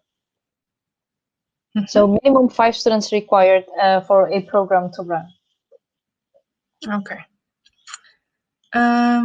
We haven't covered working part-time yet, or have we, Yanti? No, we have not. So I'll just give information here. So for all international students, you can work for maximum 16 hours per week or full-time during summer holiday. But I would like to kindly inform you as well, on your first year, I would not recommend because you don't know the situation. Also, you don't speak a little bit basic of Dutch. So it might be difficult due to language barrier as well. So if your study really depends on the part-time salary, then I would not advise you to study in the Netherlands. With the 16 hours per week, it is not sufficient to cover your living expenses and your accommodation. Yeah. Exactly. And the 16 hours is really a strict rule from immigration as well. Especially for international students, keep in mind that you're on a study visa to study in the Netherlands. So the main purpose of your visa is study. So in case that you do work more than the 16 hours per week, the repercussions will be very severe. And it could be that you're sent back to your home country. So again, like Yenti is saying, if you're dependent on a part-time job to be in the Netherlands, you need to have another look if you have sufficient finances to study in the Netherlands, because it will definitely not be enough to finance your living expenses. Yeah. I see. Wait, some students is mentioning about the online program. So we do not offer any online program, but I know at the moment we do online delivering because the situation does not allow us to have a group of students in the same room for the safety. But initially we do not have any online program. So as soon as the situation is better, we can go back to the classroom. So we will have the normal traditional classroom. Traditional teaching style. One student is asking, I can't do MBA in Human Resource Management, IDN. If I pursue MBM in HRM, will it be more effective? Since you mentioned this is more suitable for bachelor fresh graduates. It's coming from IDN. IDN. Yes. If you're a fresh graduate, of course, the MBA program is more suitable for you. So if you have already a specific study plan that you want to have these specific modules, if you can send your CV at least to us by email, you can always have a discussion with one of our admission teams, so we can give you more information about the program and also the study advice as well, based on your based on the information you put in CV. Okay. Anishma is asking, can a 2-year experienced engineering graduate apply for MBA? Unfortunately not, because we need to have at least 3 years of working experience for the MBA. But as soon as you have the 3 years working experience, you can apply for the MBA even though your background is in engineering, Anishma. We do see some questions coming in regarding the OTS deadline as well. Now, for some of the countries, we on the request of NASO in that country, we have extended the deadline. So Louise Katunda, I'm not quite sure from which country you are. You're asking about the scholarship results coming out. To be sure, please send an email to admission asking for when the results will come out. Yeah, because there are different deadlines for different countries at this moment. Pedram is asking, can I enter the Netherlands after issuing visa and before starting my semester? Yes, if the situation allow, yes. So I think when we apply for the visa, it's normally your visa is valid about 2 or 3 weeks before your class starting. So if you want, you can travel like 2 weeks before your class starting. But again, it's when the situation allows and the border is open again. Exactly. Stephen is asking for the package fee for undergraduate programs. Stephen, that will be covered in the next session with Ashton. Yes.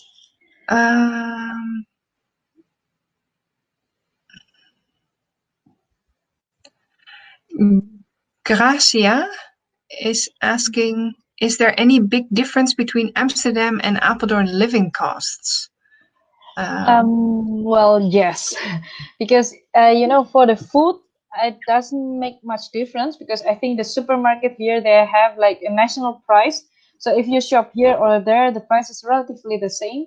But the one that makes big difference is for the accommodation fee, because in Amsterdam, the accommodation fee is much higher than the Apeldoorn. I think if you want to study in Amsterdam, you have to spend around at least 600 euro to about 1,000 euro a month for the accommodation. Okay, all right. Carla is asking, I would like to know how the programs to study abroad one semester, how that works. What do you mean by the study abroad semester? For exchange or internship? Could you be more specific, Carla, so that we can look into it? Ade Dotun is asking, so can we come a month or 2 weeks before our resumption day? Yeah, that's what Jenti explained. 2 or 3 weeks before your starting date, you can come to Netherlands, because we apply for the visa for the moment that your program is supposed to start. So you have some time to come before that. No problem. How is MBA different from MBM? Yeah, I think we've covered that. When do admissions open for 2021 September intake? That's Not far far. away. That's far away, Nathan.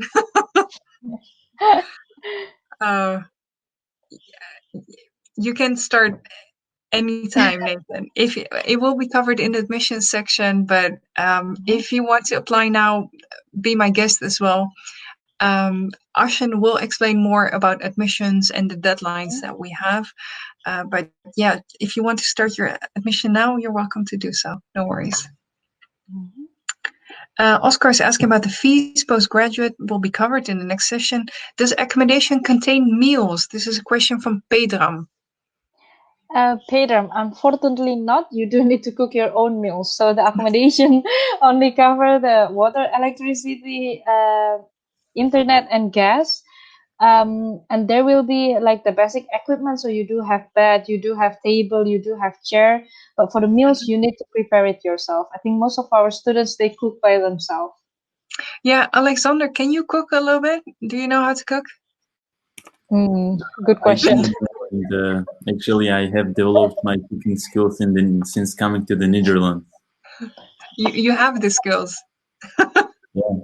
Yeah, I improved my skills in the Netherlands, so I had to cook. So. Yeah. Okay. All right. And I think we haven't covered that, but for shops and supermarkets as well, are they easily available? Do you have choice in what to buy and everything? Can you explain it, Alexander? Yes. In Apeldoorn, there are different grocery shops. You can choose, depends on some people prefer that they believe that quality is better in certain shops, and you have a choice in which shop you prefer, and you do have different kind of brands of the product. So it depends of the grocery store you prefer. So there are the cheaper ones, there are the expensive ones, there are also eco-friendly shops, eco shops, which only sell the biological made food, and yeah, there is a choice. You okay. All right, great. Thank you, Alexander. Also, if you go to the to do your groceries, it is not necessary to speak Dutch. I think most of the Dutch people, they can speak English, so you do not need to learn Dutch before you come to the Netherlands. Yes, and also important thing, there is an open market on the Saturdays. So you can find fresh food, the meat, vegetables, fruit. You can find anything there. So that's really a great thing about the Netherlands. It has. True. Yes, indeed. Thank you. One of the students at Apeldoorn have given the bank authorization to pay, but the pandemic is slowing the process down. Apeldoorn, just like the borders and everything as well. If you've received an acceptance letter from us, but you're waiting to pay and to make all the arrangements, we can defer your intake to a later intake if you would prefer, if that's more convenient for you. In that case, inform our registrar office, please. Yeah. Question for Dimas about the top-up program. Okay, you're from Indonesia, so if you have a Diploma 3 or D3, you can apply for a top-up program. Normally, I do check which module you have completed and also the accreditation of the institution. So if you want me to confirm your eligibility, just send me your CV and the copy of your academic documents. I'll be able to evaluate and check for you as well, Dimas. Okay. I think Anishma's question has been covered. Pibang is asking, can you tell me more about the formation? Can you explain this further? Because I'm not quite sure what you're referring to here. Pibang, if you will put it in the chat, we'll be happy to look into it. Nathan is asking how many seats are kept for the MSc in Sport Business Management?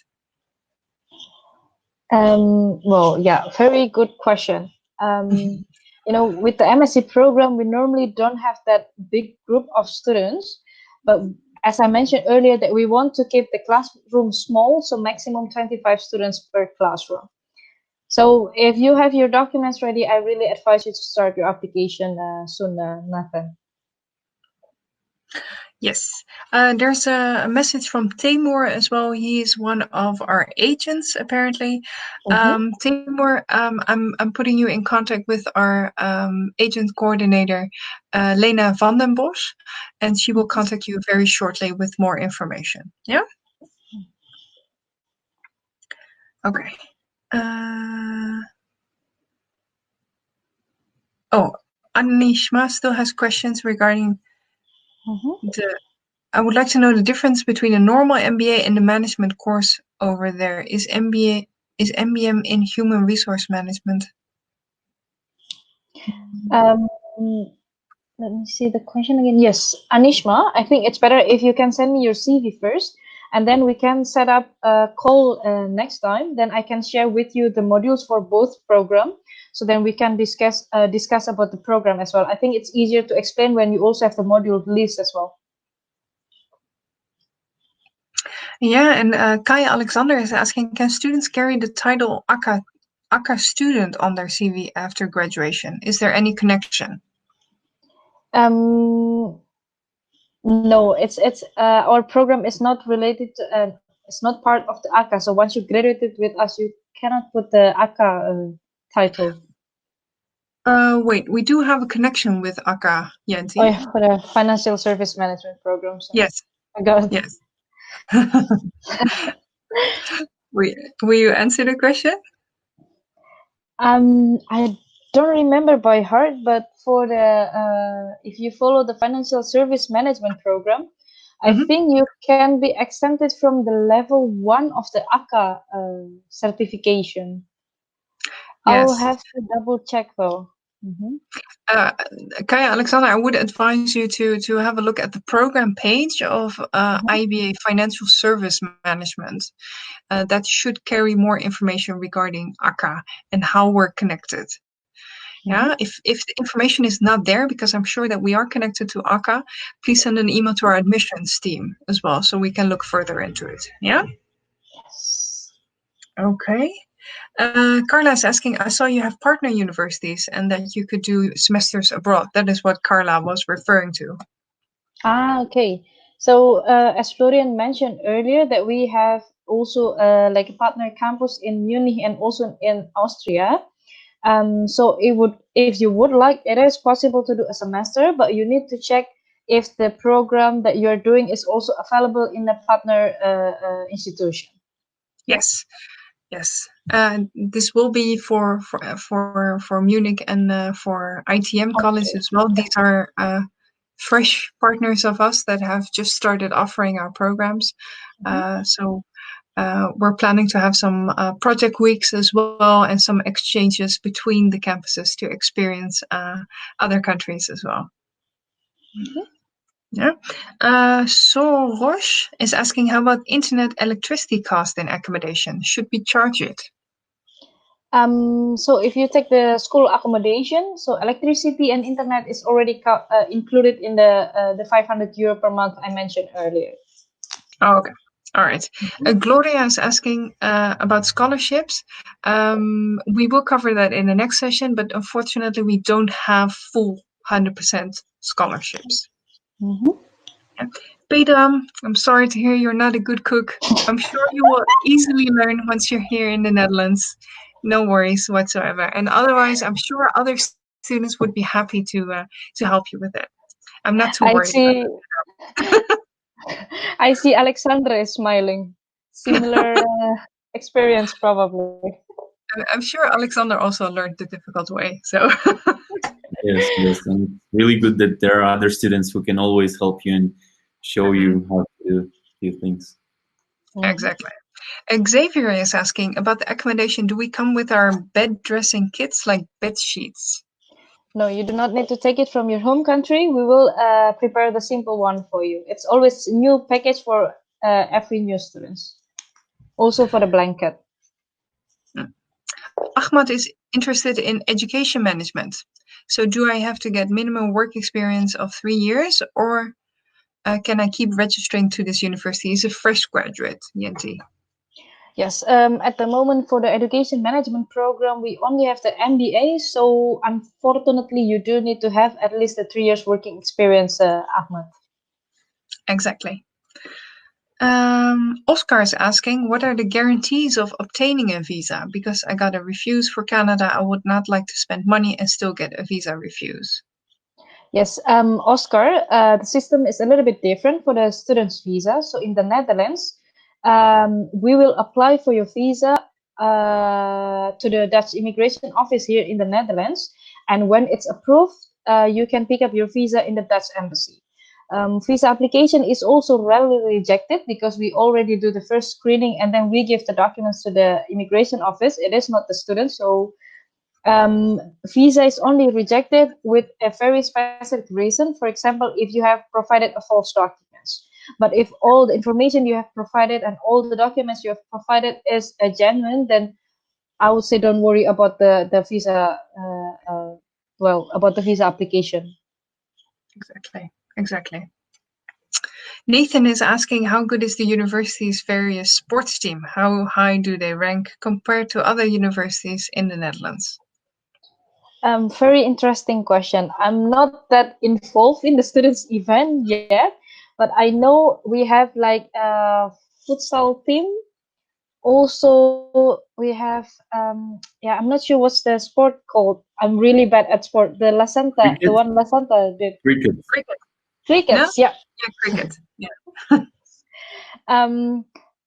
If you know, Nathan, I'm not very sure about the sports team that we have at the moment, but if you can send an email, I will for sure check with our students representative for it.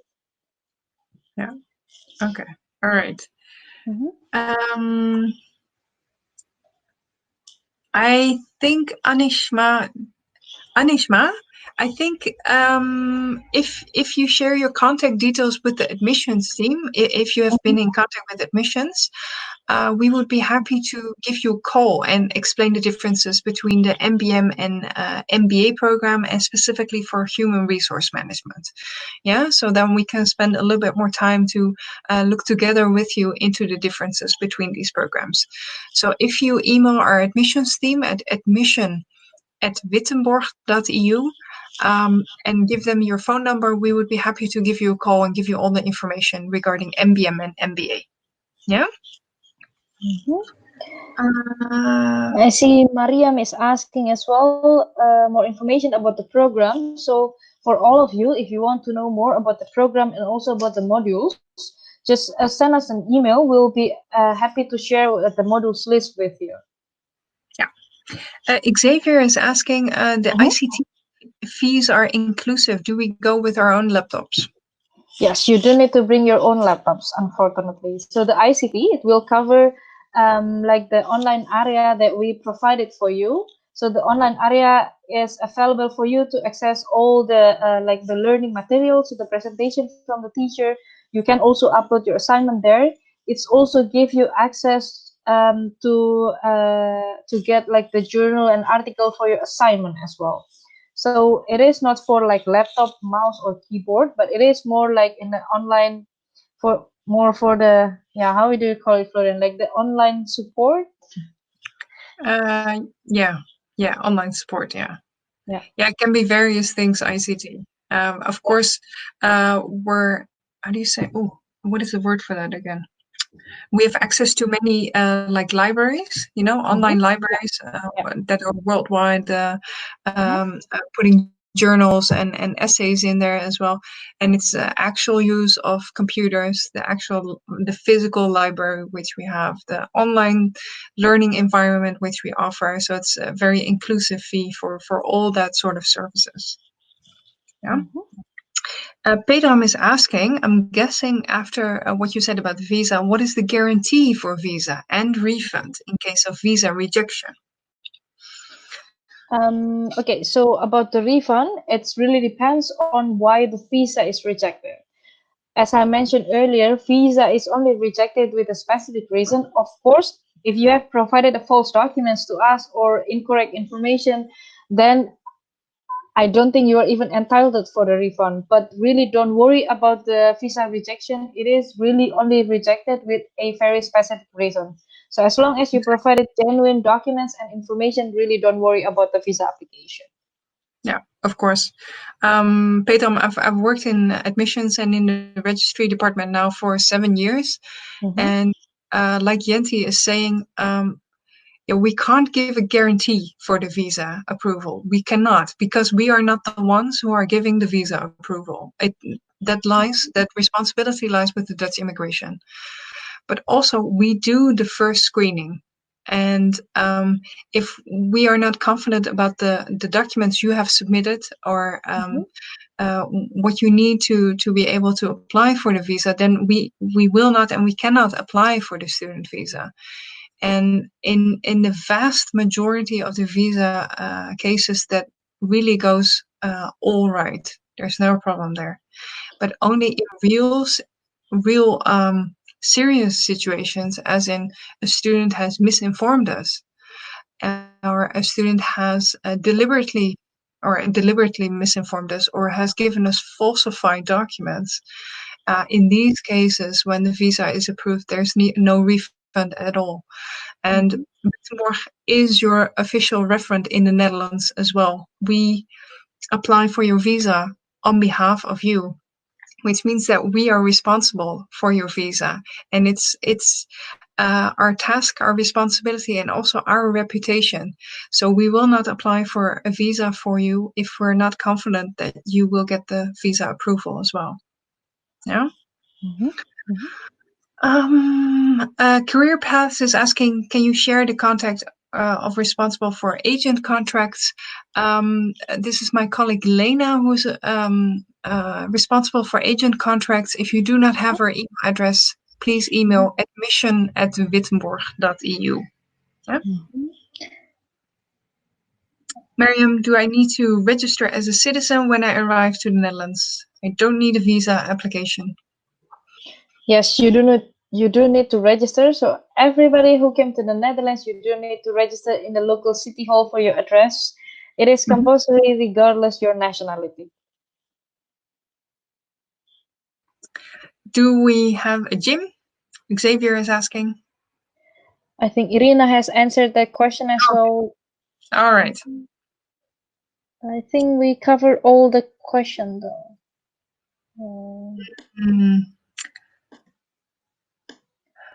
Okay. All right. So far, I think most of the questions. How do we promote sports to our students? Diane is asking, does the university has any sports infrastructure or any sporting events?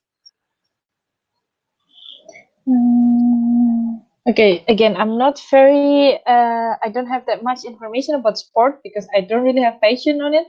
But if you can drop me an email, I'll for sure check with the student representative about the sport teams and events. Okay. Yeah.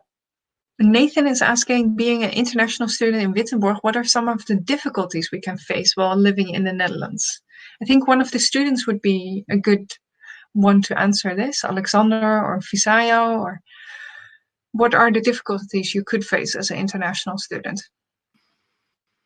The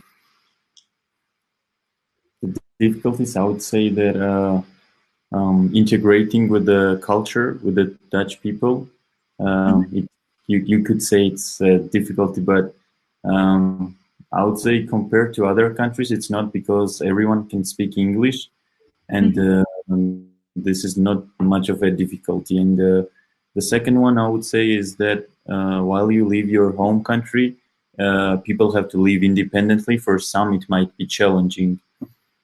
And the third one that I would say is the studying.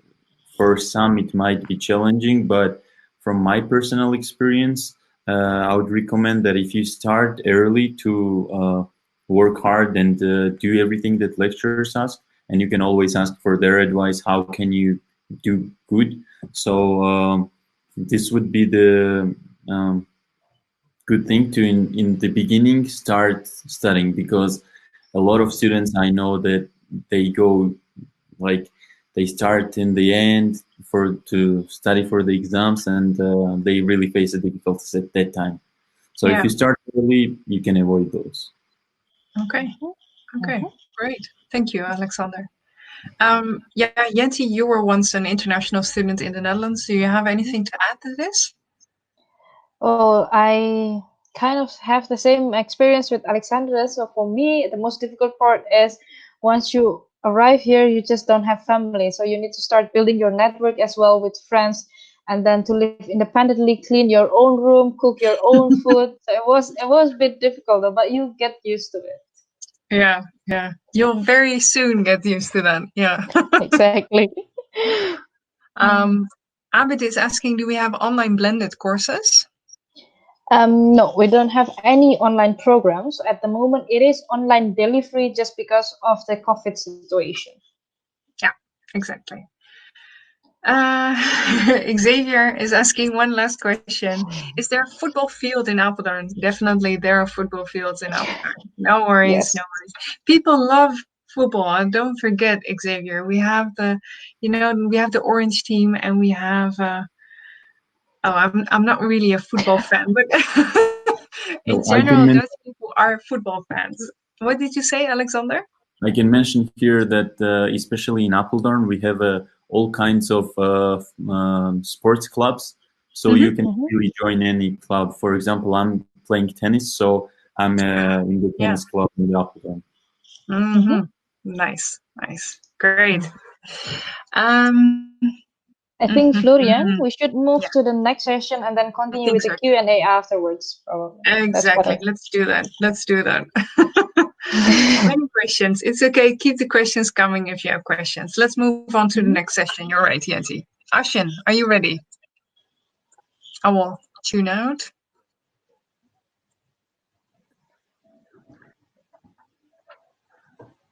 Hi, everyone. Can you hear me? Jenty, Florian, can you hear me? I hope we can hear you and see you clearly, Ashin. Good luck, Ashin. My name is Ashin, and I'm an international student as well. And also, I'm part of the admission team. I'm the admission assistant for the admission team in Wittenborg. So, like you are, I'm studying my master's in here, Wittenborg, for logistics and supply chain. So for the admission procedure, like my colleague mentioned, we have 6 intakes, so you don't have to worry about the deadline. All you have to do is just send us the application 6 to 8 weeks before. And if you want to move to the next intake, of course, it's possible. We will move it to the next intake. And when you submit your application, full complete application, within the first 2 weeks, we will actually work with you.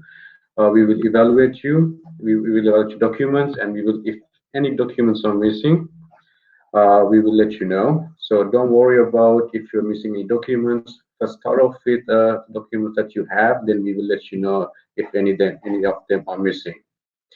And during these 2 weeks, we will evaluate your documents, and we will also let you know if there are any other options available.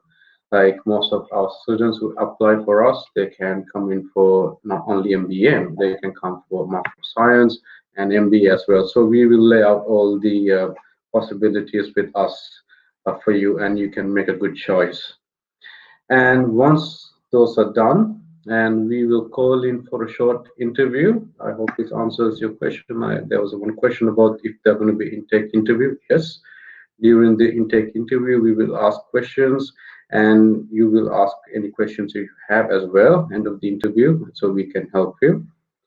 And the special thing about is that during this procedure, you can call us anytime. We have various methods of contacting. You can WhatsApp us through the admissions phone, and you can give us a call directly. And of course, we are available. Me or my colleagues from the admission team will help you out any questions you have regarding the status of your application, or even if you're missing documents, or if we got your documents. So once done with the interview, within 1 week, in a 1 week period, we will make a decision on your application. And we will let you know. With the registrar team will be in touch with you with the acceptance letter, and your invoice. And please be ensured that only once you start pay the package fee, which I will explain in the next slides, that we will apply on behalf of you with the Dutch immigration. So, Yanti, can we go back one more? For the application documents required, one slide back, please. Yes, so these are the application documents that we require. And of course, if you want to know if you're eligible, you don't have to send all the documents. Like Yanti said, you can send us your CV, make sure it's most updated, and your complete academic documents. If your academic documents are not in English, just make sure that they are translated to English. And if they're in French or Dutch, of course, you don't have to give us the translation unless if you're applying for Master of Science. So send your CV, your front page of your passport, so we know who you are, and all level of academic documents. So me and my team or Yanti will look into them, and we will let you know your options. And of course, later on, we will ask your IELTS certificate. And if you are international student, if your first language is not English, then we will need your English certification. However, due to the current situation in the globally, we understand that not all the centers are open. So we do have, like my colleague said, we do have a couple of alternatives. Students can take something called IBT home test, and you can submit those. And not we understand that in not all countries it's available. So if you have IELTS more than 2 years old, we can look into them as well, and we will let you know if we can accept them. Normally, the IELTS certificates are only valid for 2 years, but due to this situation, we are of course a bit lenient on it. So please do send us, and we will let you know all the options as well. So send us an email. So if you're applying for masters, then of course we're going to need 2 recommendation letters. So the recommendation letters are only for master's students, and send us a passport size picture.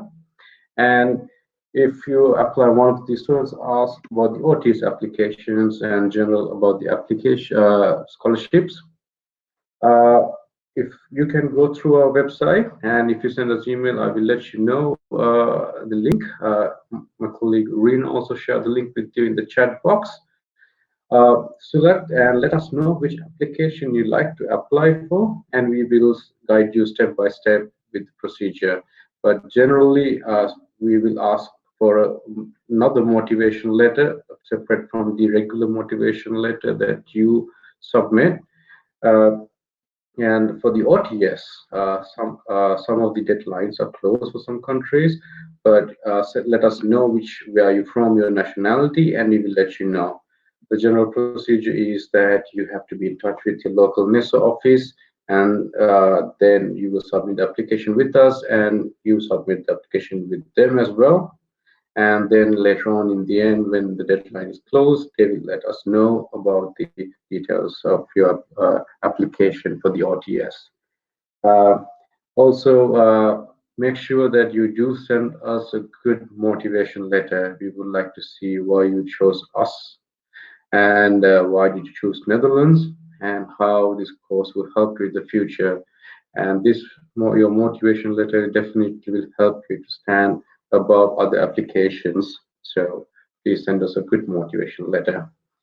Okay, let's move to the next slide. I saw there are a couple of questions about the tuition fees.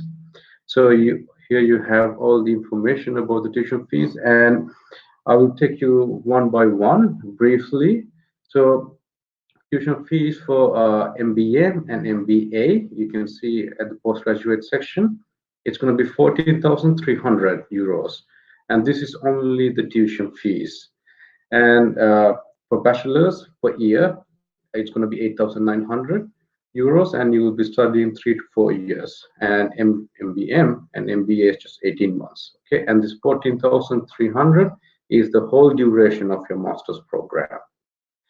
And when you receive the invoice for a bachelor student, it will only contain the first year tuition fee among the other fees that will apply for you, such as the library materials.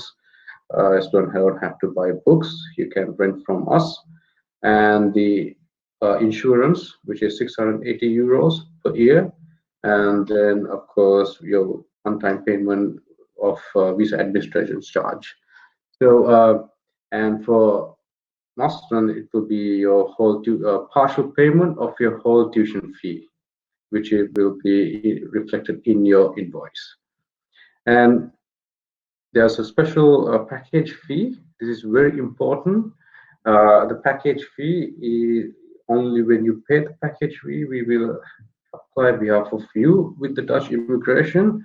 The reason is that without paying the package fee actually includes the most necessity payments that you have to make. If you're a bachelor student, it contains the first year, like I said, and also the other charges like the health insurance. You need to have health insurance, and your visa administration cost, and the library charges as so forth.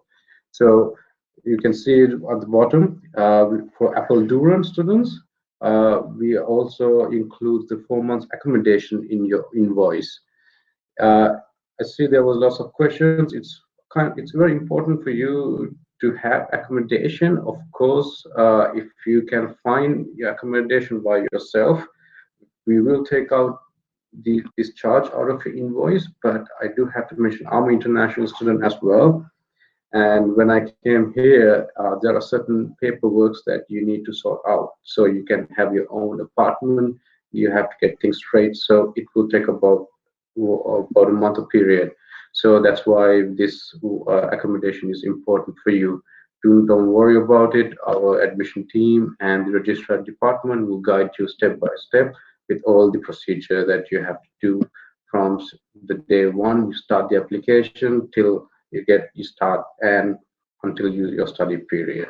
Okay, so these are all the information, and if you do have any questions, yes, send us an email, and I believe that I covered everything. If you have any questions, just type in the chat box. Yanti, did I cover all the parts? Did I miss anything? I think you cover all the part. Maybe we should go through the question. Just 1 second. So guys, if you have any question about the admission procedure or about the tuition fee, please put it in the chat box now, so we can discuss it one by one now.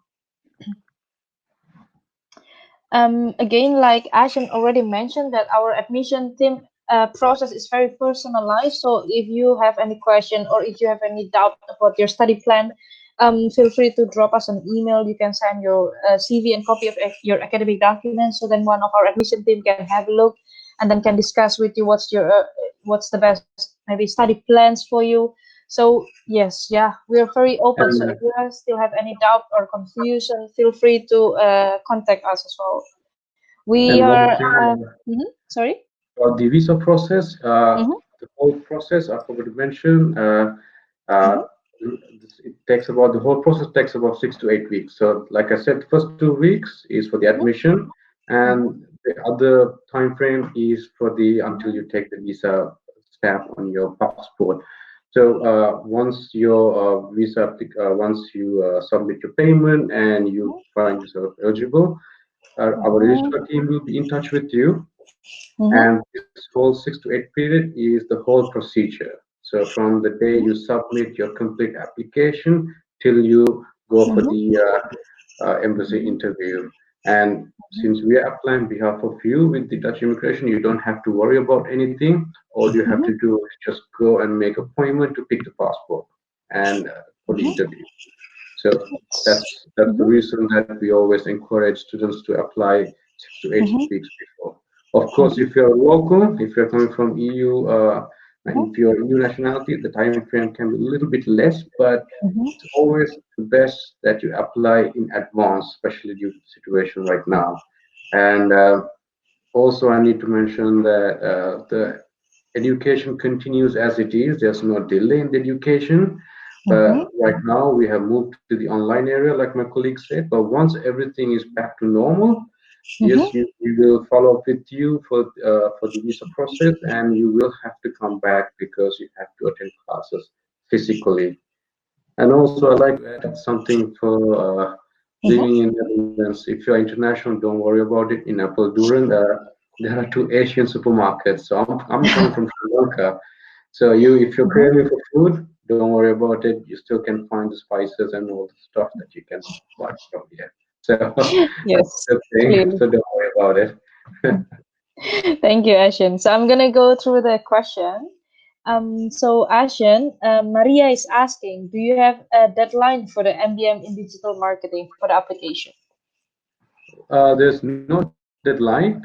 You can apply whenever you want, but just make sure if you're international, apply 6 to 8 weeks before. And of course, if something happens, if you're missing documents, due to current situation, if you can't find any documents on time, we will let you know, and we will move it to the next intake closest one. So don't worry, there's no deadline with us.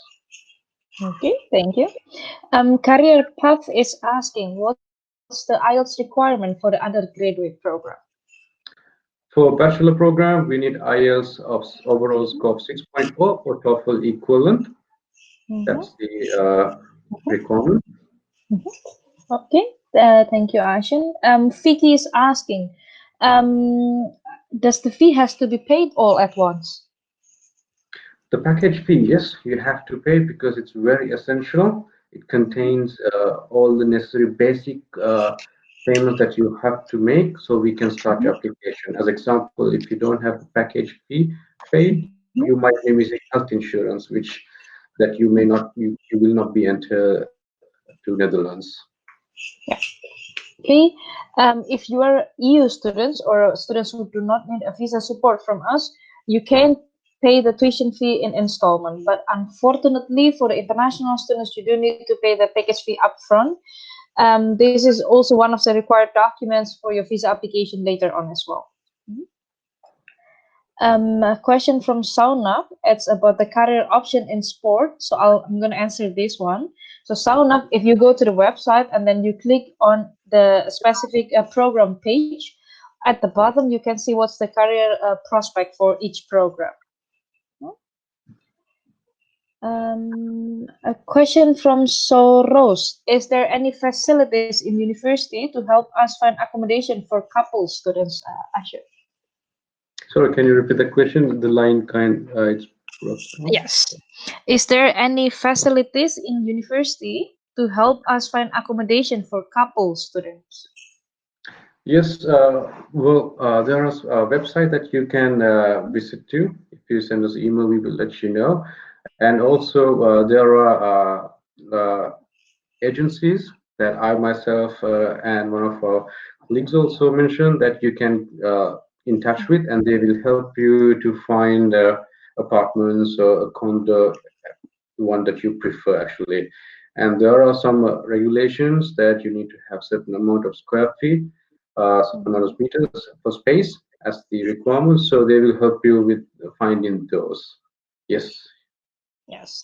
So Soros.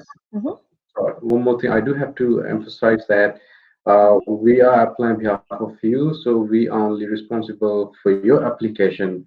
So if you are coming, if you are planning to bring your dependent here, you have to initiate the application process, and our accommodation is only for the students in Wittenborg. Yeah, thank you, Ashen. Career Path is asking, how many years of education gap do you accept for undergrad and master program? Normally, we like to see your everything continuous, and if you do have a gap due to a good reason, make sure you mention in the CV. If there are any gaps when we go through your application process during the evaluation period, we will definitely ask you the reason for it. And if you can back up with a good reason, then there will be no issues. Yes, so basically we don't have any specific rules for the gap, but we do want to see the information in the CV. So if you, for example, have like 5 years gap, and then you just need to put what did you do? You do any diploma, or you take any certification, or you do any work. So just put it in the CV. But in general, we don't have any gap regulation. I think we covered the question from Vicky. I'll move on to Xavier. When you say the first year tuition fee for MBA is 14,580, what's the total amount remains to be in a good standing till the end of the MBA program? So what's the remaining fee after the package fee, Asha?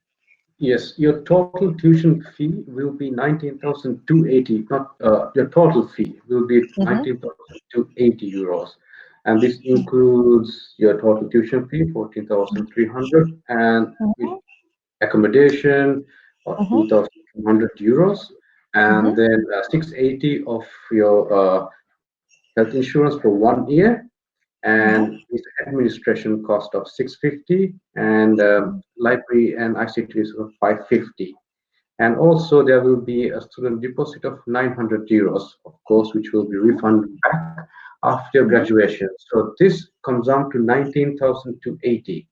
So if you look at this invoice, there are recurring payments that you will see for the next year, because in this invoice 680 is for 1 year for your health insurance, and also your library charges for ICT. So the next year you will see another charge of your health insurance and ICT resources. So it's fair to say 21,580, if I get the numbers correct, will be a total only for your Wittenberg charge. Of course, keeping aside the living expenses. Yes. So first you pay the total package fee, and the remaining fee can be paid within 6 months you start the program in the Netherlands. Yeah. I'll move on to Pedram. Mr. Ashen, you know that I had a lot of problem with my invoice. Now you gave me 2 invoices. Okay, Pedram, I think you have received the invoice. I think it's better if you just send an email to us, then we can discuss it privately for the invoice. I think that's much better.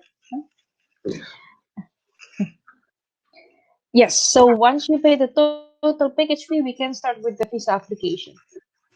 Yes, and make sure that if you are international, of course, this applies for all the students. Once you pay the package fee, make sure that you have in hand living expenses as well. The Dutch immigration will ask for these. You have to have the living expenses of 11,000 euros minimum for the first year in your bank account after paying the package fee, and this will Dutch immigration will look for it. Okay, clear.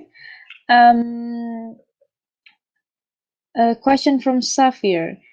Are funds compulsory, and at what point do we have to pay for this, and what are the criteria for choosing the category? I'm not very sure what do you mean by category. If you can specify it a little bit, Safir, in the chat, so we can help you with your question. Ashen, Career Path is asking, do you accept medium of instruction certificate instead of IELTS for master program? Not right at the moment. Right now, we only accept IBT home test, but currently the admission team and the whole university is discussing what are the other alternative methods that we can amplify. That actually we are looking into the tests and the criteria of other ones. So right now, unfortunately, no, only IELTS official IELTS certificate and IBT home test. Yes, for the medium of instruction certificate, we do give you exemption for some countries. So if you have a career path, I think you're an agent. So if you have a student, just send the documents to us. We'll look into it because the requirement might be different for each country. So I do need to see the documents to give you a definite answer. Question from Abid. What's the full package fee for first year and in Bachelor, including all necessary documents? So for you, for bachelors, the invoice will be issued annually. So it will be your first year tuition fee, 9,600 tuition fee plus health insurance and library charges. So 9,600 plus 680 health insurance and 550. That will be your annual after your first payment will be issued annually. I hope I answered it correctly for you. If you still have questions, if it's not clear, let us know.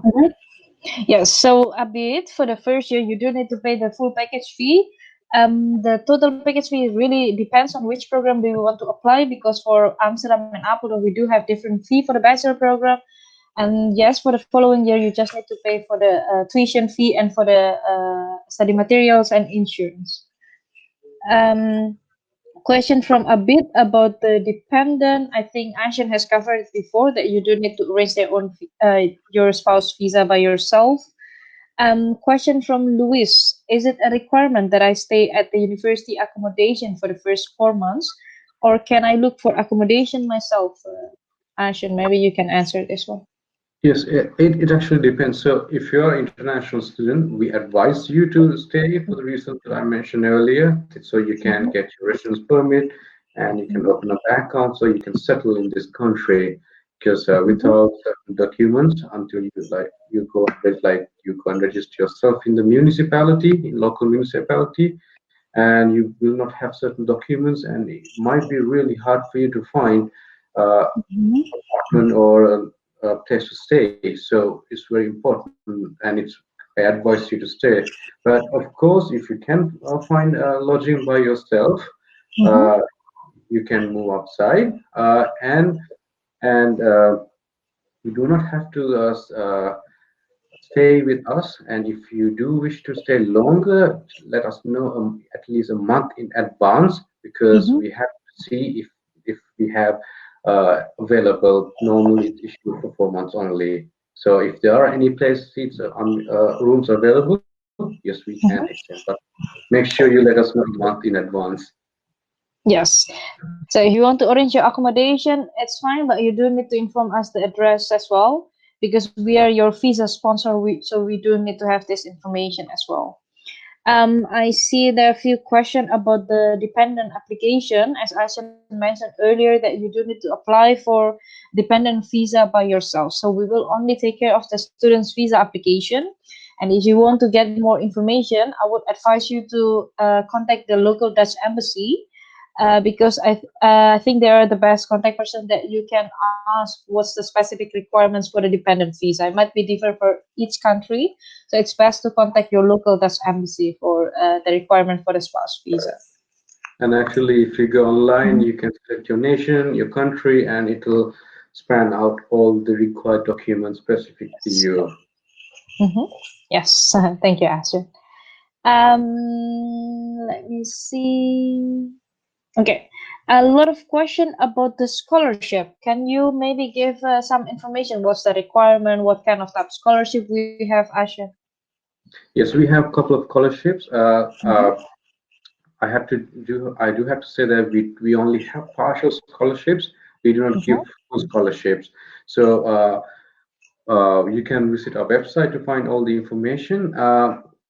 So we have for MBA, we have MBA scholarship, which we offer 7,500 euros and 5,000 euros as well, depending on which one you qualify for. And then we also have the OTA scholarship. Then we have Wittenborg funds as well. All the requirements are there on the website. If you send us an email, we will give you the link for it.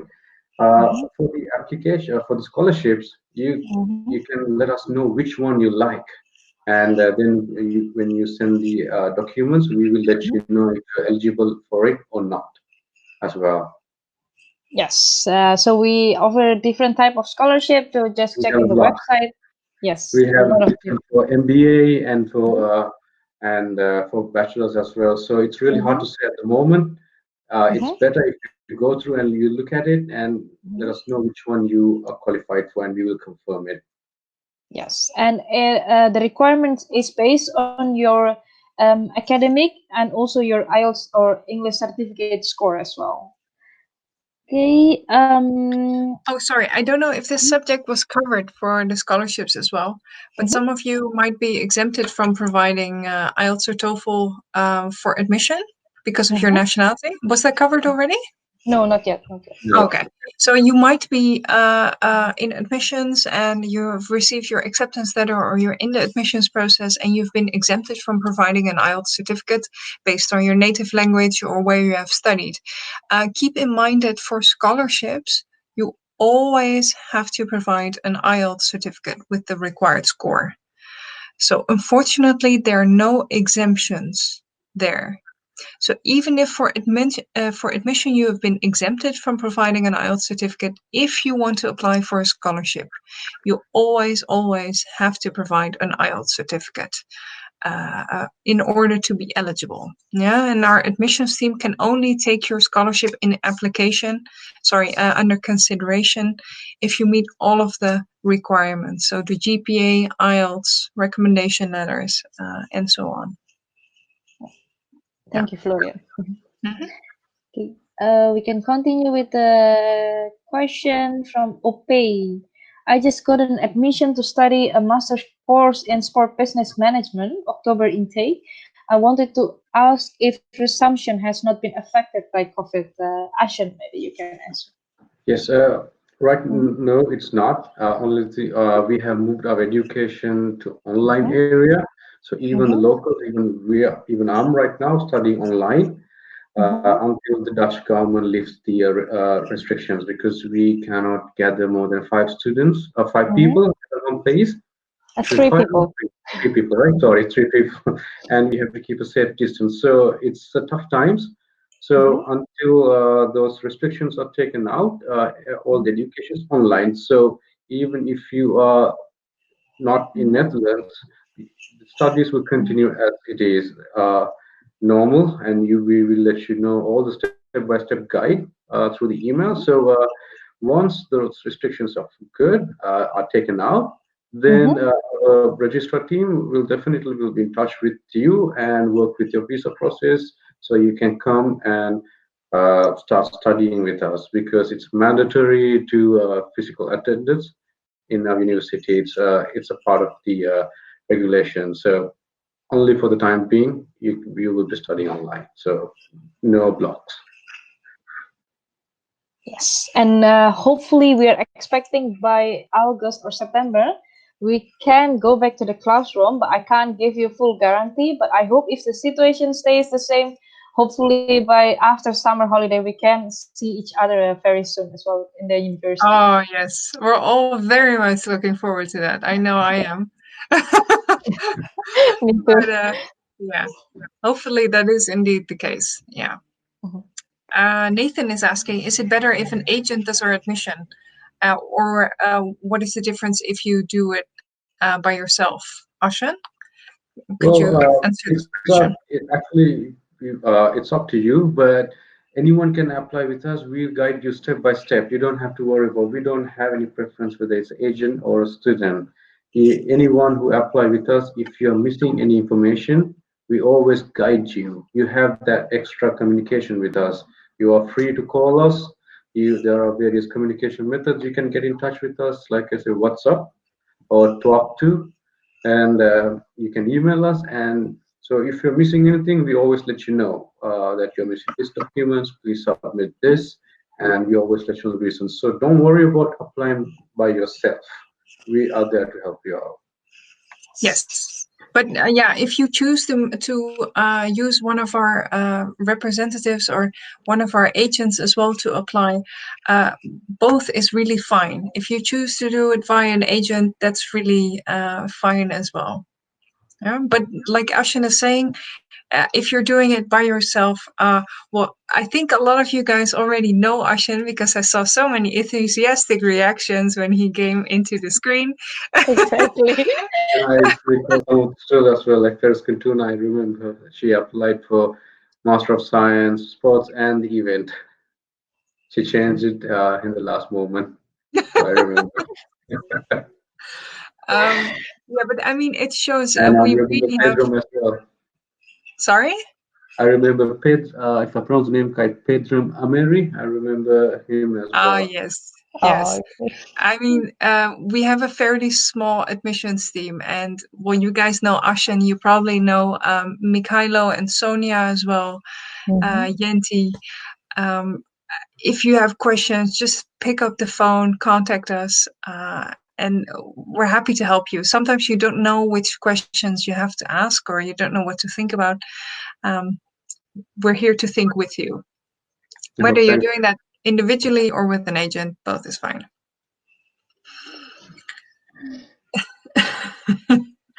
All right. I think we should be wrapping up with the questions actually, because we intended this event to be 2.5 hours in total. Let's do Da Costa. Da Costa has a 3-year diploma in basic education. Can it qualify me to read masters? I do advise you, Da Costa, to send an email to admissions and send your academic documents as well, so we can look further into this. Of course, each country has their own education system. At this moment, I can't see where you're exactly from, so it would be best to contact admissions for the exact answer.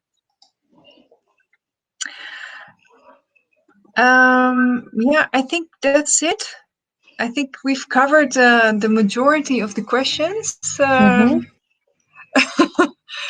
This is the last slide, our admissions email and our phone number as well. I think Visaya already left because he had to go to another meeting, but I can see that Allegra, Alexander are still with us, and of course Yenti and Ashen as well. And everybody who attended today's very first online open day, thank you guys so much for joining us today. It's really fantastic to see all the chat reactions and the questions. It just shows that you guys are ready to take the next step to go further into education. And we hope that we were able to give you answers to your question, give you more information about our program, Study in the Netherlands. So we hope that you will stay in touch with us as well. Email us, call us, like us on Facebook. You know our faces right now, so you know who you're dealing with. And we really hope to welcome you all soon to Wittenborg, whether it's online or it's face-to-face. We really look forward to that as well. Yenti, do you have anything else to add? No, but really thanks for joining, and we hope really soon to see you in the Netherlands. Exactly. So everybody just stay safe, take care of each other, and stay in contact with us, and hope you have a fantastic evening. And we'll meet shortly. See you all, guys. Bye. See you. Bye-bye.